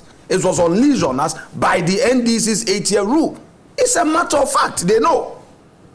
So if somebody is promising a reduction, already don't forget, in the 2017 budget, some taxes were removed on electricity tariffs. Some taxes were removed. The NDC's argument was that these were not significant. So, Alex, that was their argument. Alex, the tariffs they are doable. That's all you want to say. Oh, obviously, if in a financial statement, right? If in a financial statement, a minister has come out boldly to say it. Okay. What else do you expect? Then I ask you about the jobs. Yes, yes. The national entrepreneurship program. The 100,000 jobs for next year. That's what. Well, I am even more of them. I would want to even focus on the private sector. Right. You see, I'm a businessman. I'm an entrepreneur, and I know that if I'm able to successfully implement an initiative where I provide service, I'm able to employ. At least for the past 9-10 months, I've been able to revive my logistics business. At least I've been able to employ some of my constituents. At least I've been able to employ some drivers, some technicians, some mechanics. They are working for me. I believe that if many others are able to start their own businesses, they will be able to employ more. Because the pressure on us, put aside NDC MPP, the pressure on him to give jobs. I'm sure people go to him with CVs, even you sitting here. By virtue of the fact that you come on TV, I'm sure people come to you with CVs. I want jobs, don't they? Don't they? You have to respond. They do. Yeah, exactly. So if there is any policy initiative that is aimed at helping the private sector to create jobs, the better it is. One example. And this one, I expect those in the printing industry to take advantage. You know, recently, 47 drugs, the government through an executive instrument placed a restriction on 47 drugs. So what does that mean? No more importation of these drugs. They should be manufactured right here because our local pharmaceuticals have capacity. But the problem here is that these pharmaceutical companies, whilst they are enjoying tax rebates and are enjoying this restriction, the value chain is having a problem because they are still importing labels from India and China. They are still importing materials for the purpose of packaging.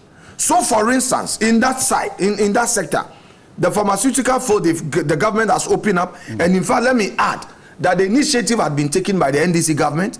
First, some restrictions were placed, so that in itself was an advantage. Some taxes were removed on raw materials that were imported. So that in itself was good. And the current administration added 47 more. I expect, for instance, that the printing industry will take advantage so that we complete the value chain. Because over the last time I checked, over 50 million worth of labels and other packaging materials are imported every year from India and China by these pharmaceuticals. So that is one example for that sector. Okay, so that one example is okay for now. Let me get Johnny for us to take some comments. We'll come back and then we'll deal with the other. Have been receiving CVs, huh? Respond. Yeah, I have a lot of them. Interesting comments there. Loads and loads of them. Of course, the budget is very crucial. It says, good morning, Bright. Can you ask the MPP man, does he really know how to calculate the electricity cost? If then, he must keep quiet because the 13% reduction will never help. Even the amount they're saying they will use to build new industries are low to start. Please, Ghanaians are here waiting for 2020 to come so that they can kick you out of office. Ekwamo Abuatin from Nkenkaso in office not. TV3, good morning. Why is the opposition quick to justify that the 2018 budget, let's always see its fruition in 2018, but on the percentage-wise of the 2017, I think the government succeeded some 75%. Let's all, as Ghanaians, work close to the 2018 budget and keep it, well, I can't get it, but Kaswa, thank you very much. Alasan Wana says, good morning to you and your cherished panelists. This budget read in Parliament yesterday was an excellent one ever read in the history of Ghana's independence. This is because it touches on all the key sectors of the economy, most especially the energy sector, agri sector, roads, educational sector, job creation, which are the ingredients for development. Long live Nana Addo Dankwa Akufo-Addo's MPP. Mr. Afenyomakin, don't you feel ashamed of yourself when you talk about that free SHS policy? If you have a son or daughter being a beneficiary of that policy and he or she is going through what the students are going through, what have you, would you have sat on public TV to speak the way you're speaking? Please, Johnny, send your reporters to Boku. The MC is diverting projects that were awarded based on community needs assessment by donors. Her backyard, that is threatening the peace we are currently enjoying because tension is mounting and any amount from any moment from now, Boku could be in another. Okay, we don't wish that for you, but we'll check up on that. So far, so very good. Nana and his government are delivering their promises. May God guide and protect them to deliver all by Adina Dabara from Wa. Ejadam Enyan Miem says, I don't know why the NDC gets diarrhea and consternation about the coming of the special prosecutor. If you have done no wrong or committed any crime, why fear the special prosecutor? You see why the partridge gets headache when one is cooking a guinea fowl? We must seriously implement this SP to prove to politicians and all Ghanaians that you can steal, but the law will not spare you. No compromises and discrimination, irrespective of whatever political party you belong to. Jane from La says the budget is very modest, a visionary leader indeed. Alasan from Tamale says, Johnny, we really have to stop getting ahead of ourselves. Once the budget statement is read, it becomes effective in the minds of the ordinary people. In any case, what didn't we hear from the 2017 budget? How many of those promises came to light? And now 2018 budget, waiting for the hand of God. Today, importers of spare parts have been slapped again with the maintenance and extension of the special import levy up until 2019. After 2019, this is 419. Honorable Afenyo is only shouting and making non-fast statement. Did MPP consult assemblies before taking off headquarters levy? Why is it with the electricity cut? Kojo Akon in Cape Coast South. And Bonti Benjamin Achebe Boko says the solution to Dumso has never been generation capacity. In fact, we have had enough capacity over the years as a nation. The truth is that Dumso was only a financial problem, as Dr. Bawumia stated some time ago. And we thank God that the able Akufo-Addo government has dealt with the challenge. God is working. Coco says, don't read anymore, but this one says, good morning, TV3. And Nanado and his team are doing a great job. This budget will help Ghanaians well. God bless Nanado and his team. Hadi in Takrady. Coco, spare me this one, please. Spare me, I beg you. It says, in fact, what happened yesterday among the two so-called honorables is a disgrace to our dear country. When someone expresses his or her mind about Parliament or parliamentarians, he or she is summoned to appear before Parliament disciplinary committee for contempt. What these two honorables did They should bow their heads in shame, and they owe us an apology to Mother Ghana, Parliament and their constituencies as well. Asante and Accra said that one. I'm happy that the two gentlemen themselves are parliamentarians. Maybe they want to take a bite on that. Between Dr. Akutwose and... On the floor? No, outside Parliament. But the two of them were on live TV. Fifi Kweti and Honorable Akutwose. And what they did? They nearly... We'll go and watch the video. All right. John, please come in. Yeah, let me just come in quickly. First of all, it's wrong for Dr. Bamia to claim that Dumsa was a financial problem. It's wrong. He should read the 2017 budget. The minister admits that we added 880 megawatts. That contributed to stabilizing the power situation. If you don't have the generation capacities, you can't even talk about fueling them. That is why this year the minister also agrees that another 450 megawatts has been added through the signing of the car power agreement. And so those who claim that it was only a financial problem, I think they should review their notes. When it comes to the finance, this year alone, I'm stating this, Ghana Gas has supplied gas worth about $300 million. That's about 1.something billion. They haven't been paid 1 peso. From my analysis, we should expect fresh debt, not legacy debt, not existing debt, of between 1.5 to 2 billion cedis. And so whilst we pass a levy that you promised to scrap the field to scrap, you are piling more and fresh debt. And that is a major problem. But jobs, you know, one way of creating jobs is to expand the economy. And not just expanding the economy, but expanding the economy at certain critical areas.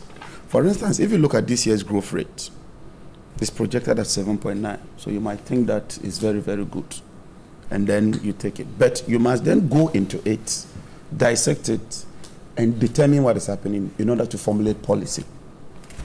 The key area for me is the non-oil sector, because oil can have a boost and a bust. So anytime we adopted a scenario or a strategy or a methodology where anytime we give the growth figures, after giving the overall figure, we dissect it into two.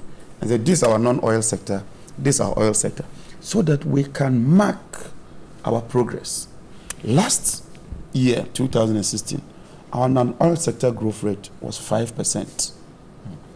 This year, the minister concedes that it's 4%. That's a non-oil. Non-oil, 4%. So our growth in terms of you and I, the Makwala woman, the farmer, industry and all that, is dipping in terms of the growth rate. Despite all the issues they are talking about. The only thing that has lifted the growth rate is oil. This government is so lucky. In the history of this country, they have had the highest number of barrels in terms of volumes compared to any other government. In fact, the minister concedes the oil volumes have gone up. But oil revenue started coming in your own administration, so don't say compared to other governments. We're wrapping up. So if you help him to finish, then I can quickly come so that there are some factual inaccuracies that it's our collective responsibility. If you note down. But you say we are about closing. Yes, but once he makes those facts, I'll give you the chance to. Is that your promise? Yes. Very well. John, please go. Okay, we're dealing with facts. Very well. But you said any other all other governments. Which other governments? There's been the Mills government. Which one? There's been the Mahama government. Oh, which Mills? And there's Akufo. We've had Mills, Mahama and you've just government, talked about Kufuor government. And I'm saying that your volumes and the Kufuor minister discovered the oil. Alex, he's almost wrapping up. So that I'll come to you. It was NDC government. It's a strategy. Anytime he realizes that things are not going well for him, he decides to act. I will not do that. John, please. So what I'm saying is that this government has had about 100% in terms of volumes increment, because the 10 fields are on. And then even in terms of pricing, they've had an increment of 110%. Our total revenue last year was $247 million. This year they are making over $500 million. And so they are so lucky. They've gotten so much revenue, but achieved very little. In fact, the fishing sector is contracted from the monetary policy. Think it would affect the job creation? If your fishing sector is not growing, What are you doing? The most important thing, and that for me is very critical, is the service sector. Because it's the service sector that creates the jobs now. The service sector today accounts for 62% of the share of our GDP. The service sector under our regime. In 10 months. Oh, no, do we have figures for 10 months? Now you're talking of 10 months. I thought I was coming to give you the chance to react. You close the financial year and then you run numbers. You are talking of which figures I wouldn't understand. The minister has made projections. What you do in economics is that you take the figures of September. And then based on the September figures, what is this? You do the what is this? And all right. And what is this? Okay, all right. What happened? Okay. You want to behave all right. Please, gentlemen, I am grateful. You see, these people are who expose them big time. Well, you can expose us after 8 years. John, but that is your contribution to nation building. It's not something that you do for your own advantage. What they are good at is talk. I'm grateful. To scrutiny, then they will begin to shiver. I'm grateful. I'm giving you figures. Alexander Fenyo-Markin is a member of Parliament for the Futu constituency. He's a member of the NPP. John Jinapur, a member of the NDC, a former member of Minister of God, Deputy Minister, and a member of the NDC. Say that I have always been a member of NPP. All right, well, let's go.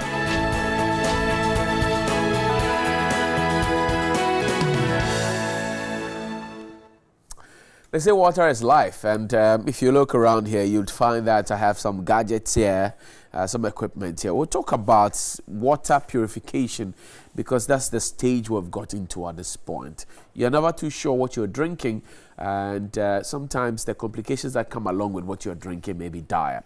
Let's speak to Emmanuel Amankwa-Menka, who's a business development manager, and Aram Seshikojo, the sales executive, Wactec Ghana Limited. Gentlemen, good morning. Good morning. And how are we doing?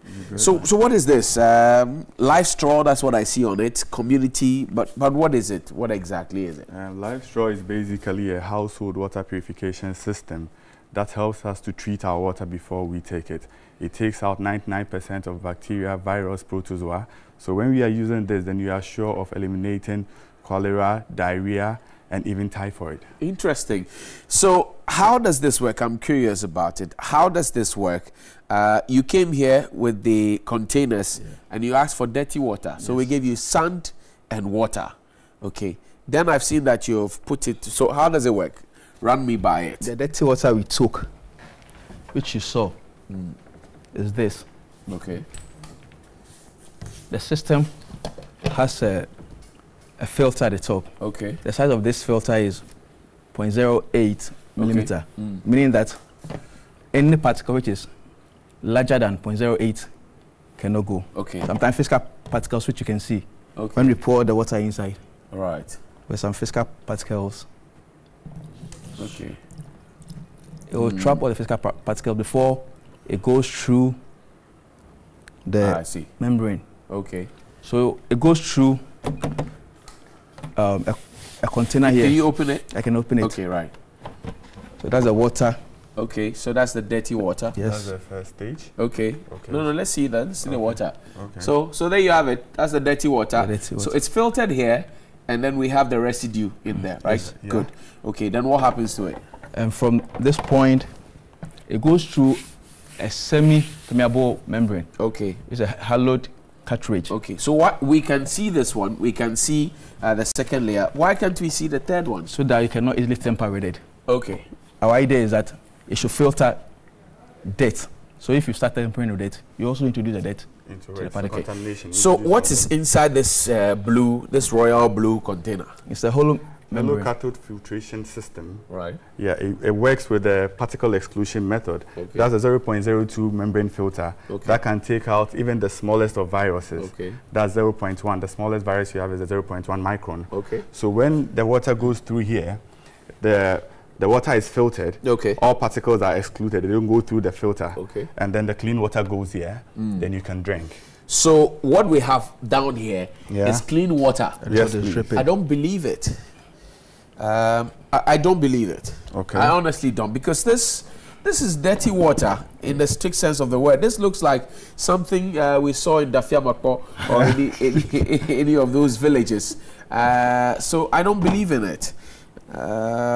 Okay, so there's clean water here. Yeah. Can we fetch some? It's processing. Let's wait for some time for you to see. Okay. And what about this? What's this one? That's a miniature of these. Okay.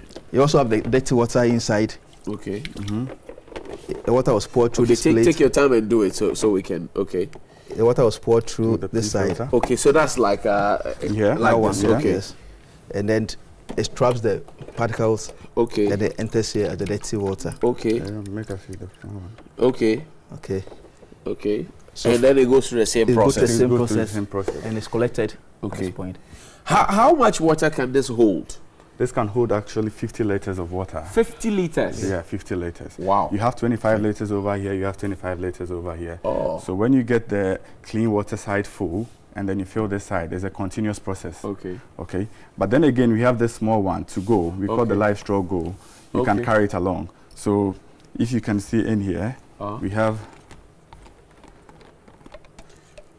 some dirty water in here. Yeah, we do. Okay. And then you have the filter this here. Is what is okay. There's the filter. Okay. So this is actually clean now. Is it? You're not doing that. He's really doing that. Wow. Wow, this is clean water. This is clean water. Okay. Oh my God. But I'm skeptical. I can't drink this. Okay. The last time we were at a program, someone said it's magic. Yeah, it looks like magic. You know where I come from, my people. Yeah. But then it's very important because when you take a look at Ghana statistics. All right. We have over 40% not having access to clean water. Absolutely. I agree. That's over 10 million of Ghanaians not having access to clean water. The UN Sustainable Development Goals, number 6, talks about giving access to clean and safe drinking water to the whole wide world by the year 2030. And in Ghana, most of these people rely on surface water, which is normally fecally contaminated. So they actually need this to actually help them. And most of these cases in the north, the 3 northern regions, they have most of their population not getting clean water. Not just them. I mean, if you go around now, okay. So let me ask a critical question. Galamsey is all over the place. Trapped mercury and all the other particles. Can this? Unfortunately, only chemical can fight chemical. Okay. So we can't work on any chemically contaminated water with this system. Okay. But with this system, when you talk about the rivers, the lakes, and all the surface waters, we can work with them. How about pipe-borne water? When it comes to pipe-borne water, you know, because sometimes you open your tap and it's dirty. What this actually does is they treat it, the pipe-borne water is treated somewhere. Okay. This one is in your house. So you double treat your water before you drink it. Yeah. So you can pass your pipe-borne water through this and it comes out for you to drink. So there you can say that you are giving yourself a clean and safe water. I see. How long does this last? If I buy one now, how long does this last? The cartridge inside. The water you saw was very dirty. Okay. Assuming it's not very dirty like this, you can use it for 5 years before you change the cartridge. Okay. Yeah. But if you get dirty water like this, cloudy like this, then 3 years. 3 years. 3 years. 3 years, you have to change the filter membrane. membrane. And it's out there on the market? It's out there on the market. How expensive is it? This is actually 2,200 cedis. Okay. And this one is 400 cedis. Okay. And this one, the small one, goes for 130 Ghana cedis. Oh, I see. This one takes you for like a year, and then you have to change the cartridge. I see. 130. Yeah. Okay. And cool. Now water is ready for you to drink. The water is ready? Yes. I will only drink this water because Dr. Nana Majiman would grant insurance that if I drink this water. Okay, don't fetch all for me. Fetch some for yourself as well. I'm going to drink before you also drink. No, so there are other glasses. So you fetch some too, and you two fetch some. Emmanuel. My glasses are done, but then as you saw, yeah, I have my. So I have myself, Aram, and we're going to do cheers, and we'll drink. Yeah. So that's the clean water. Okay, this clean water. Cheers, cheers. Nanama, I'm drinking for you. Oh, it's actually nice. How does it taste? It's nice. It's okay. I see. So with this, there are no microbes. I see. Oh man, this is magic. It is magic. This is magic. It is magic. The sad part about this is that the people who need these most, they actually can't really afford it. When you talk about our rural areas, So we are actually using this opportunity to appeal out there. If you are out there and then you have the funds or you have the means to help people in your communities, you can see us, we can partner, we can buy, train them on how to set it up and then maintain it for community schools, for community hospitals, because it's sad. I find, funny enough, we give a lot of people medication at community hospitals, and the kind of water they use to actually take these medication actually defeats the purpose of the drug itself. So we are appealing to the people out there. If they come in, they can contact us, and then we can. Where can they find you quickly? Wakte Ghana. We are located at Chimota, Mile 7 Park. Yeah, or they can type our name on Google Maps, Wakte Ghana Limited. It will give them directions. Now we have the Ghana Post GPS, so you can find it. I'm curious though. There's sand in this container.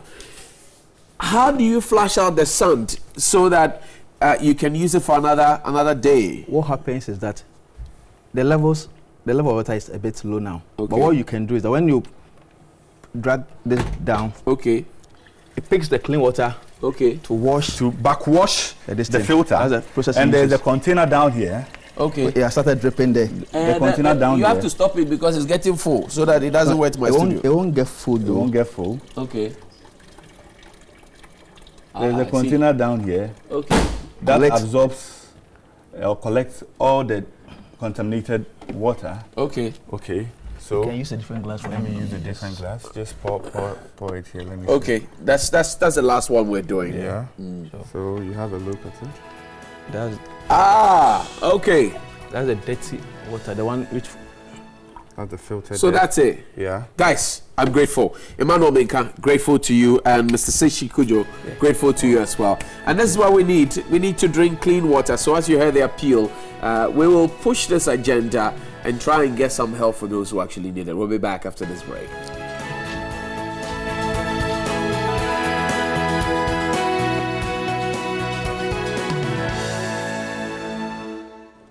Welcome back. So it's time to talk about the kingdom business and how best we have been doing to project it out there. But of course, there's so many groups doing the work of God, but a special group is celebrating its 40 years, and they're known as Calvary Road Incorporated, and they've been on the scene for 40 solid years. So to speak to me, I have the founder, Dr. Spencer Duncan, and also a former vice president in the person of Mr. Richard Crabb. Good morning, gentlemen.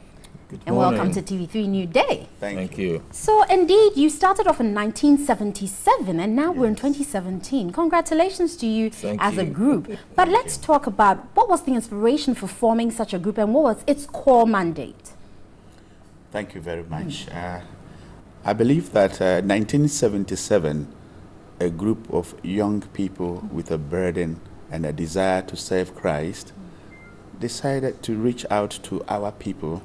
Especially when we read 1 Timothy chapter 4 and verse 12, that we should let the youth be an example to the believers, you know, in speech, in life or conduct, you know, in love, faith and in purity. And with this kind of mandate, we decided to reach out to the youth, especially in the second cycle, you know, secondary schools, and through that we're able to make quite an impact at reaching them with a passion for Christ. And we had a desire to reach out for them.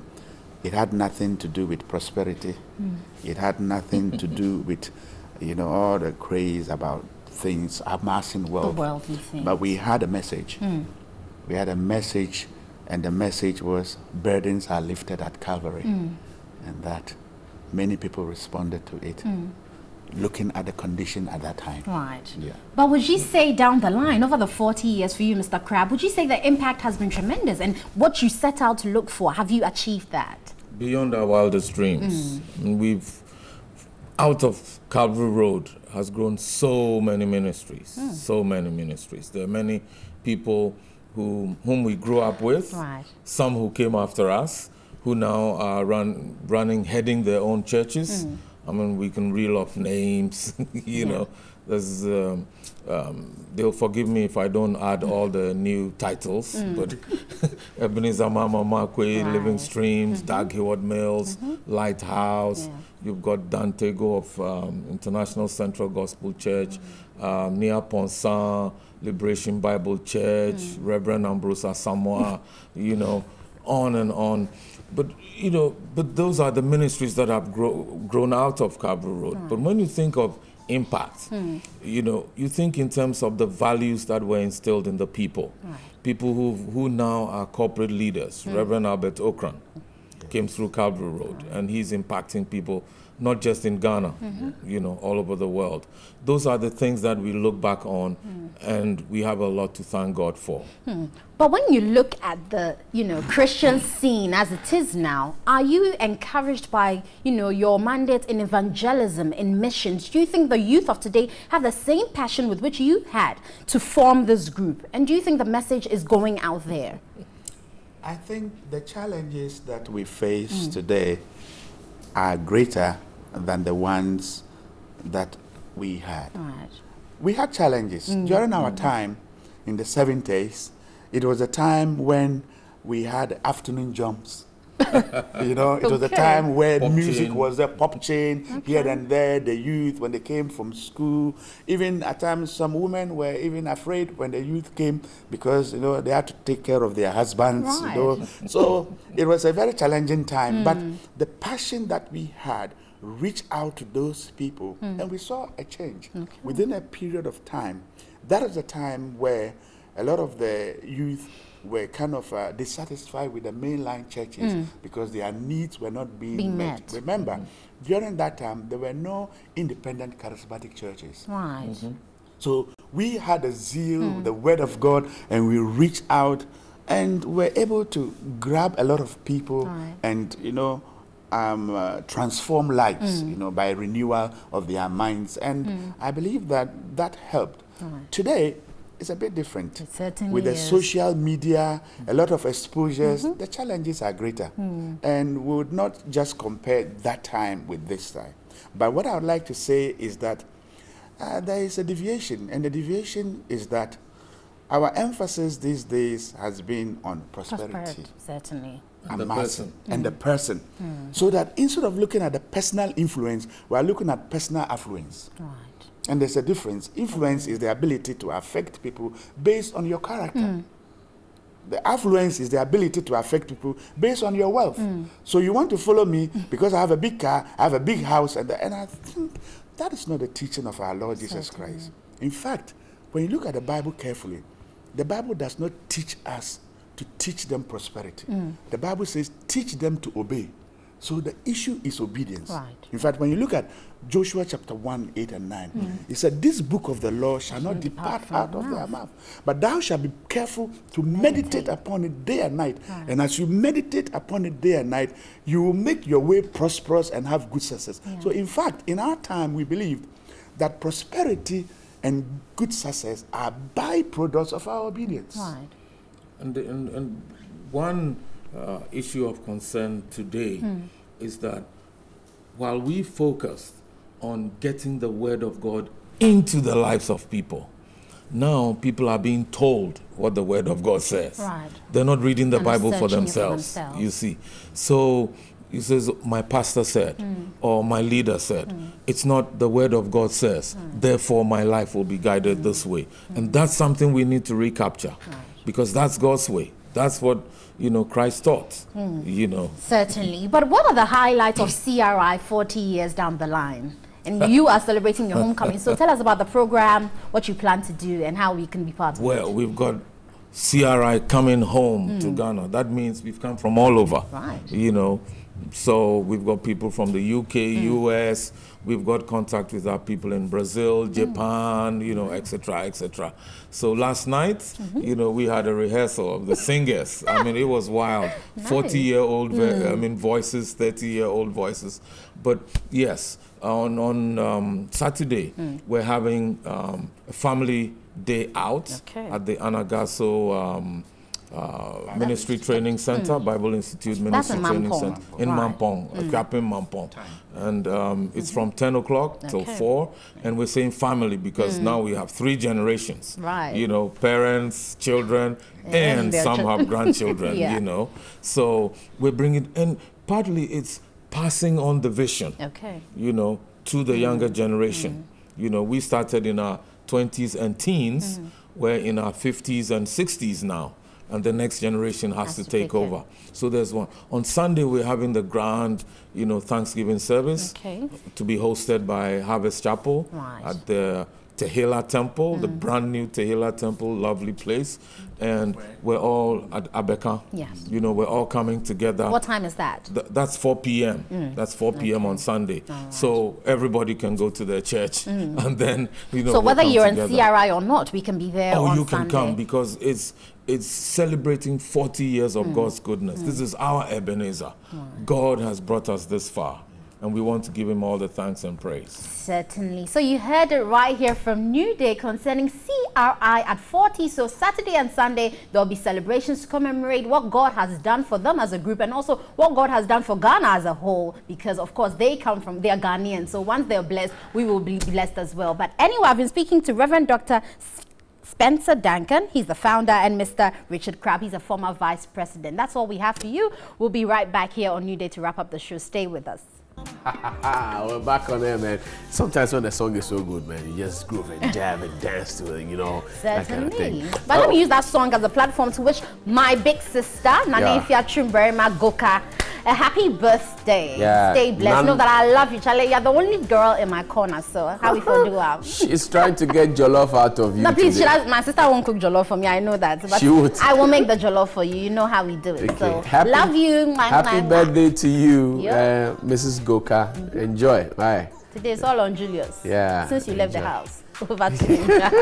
Anyway, so there's this shocker that we saw somewhere. We thought we should bring it to your attention. Mary, the mother of Jesus Mosque. And it says, peace be upon them.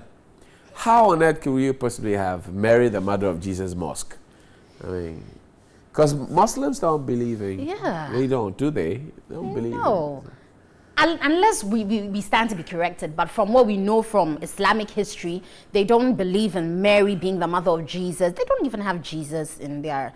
No, they have Anna do Isa, that's Jesus. Well, but technically, like the way we believe Jesus, the order of birth and all that, virgin deliveries, they don't believe in that. So I find it difficult to put the two together. But anyway, it's their name. They've chosen it, Abi. Yeah, so yes. I mean, speaking of which, I told you about the situation like by Pena. Latibia Koshi area, where we're told that some containers were used for beautification. I spoke with a man, Samuel Bracco, and he says that, well, they've given the folks 2 weeks to move from the place. 2 weeks, which will end... Who has given them? AMA? He, as in the AMA. So 2 weeks will end next week, Friday. Yes, and Pipeana. So we're monitoring closely around the Banner Hospital area. Johnny, but just to be sure, so they are they're giving them the 2 weeks to leave the structures. To leave and also they will then remove those structures from there. No. Yes, so they will take the structures off because they don't want to go and demolish. And so the question I asked them was that, okay, so are we just going to focus on that part? Because around that blast, make Pipeana, Sukura, and all those places, there's some there. Plenty. So he says, well, they're going to spread their tentacles. So he made a promise to me. Samuel Bracco, good morning to you. I hope that we get this done and dusted. In fact, he told me that after I called him, the mayor also called him. Yes, so we are watching. We are watching closely. And also the cerebral palsy initiative, special initiative that we're campaigning for, inclusive education, is still on. So put your voice in there, make it inclusive for children with special needs, because they are like us. They also just need a little more attention to make it out there in the education ladder. So let's make it happen. It's Thursday. Let's throw back. We didn't bring you throwback pictures today because the last time Honorable Okujeto Blackwell is still raining. You know the picture we showed you last week. Yeah, so we'll bring you some more pictures later on. But you have a great day and make sure it counts to you. Brigadier General I.B. Korte, special one to you and your wife as well.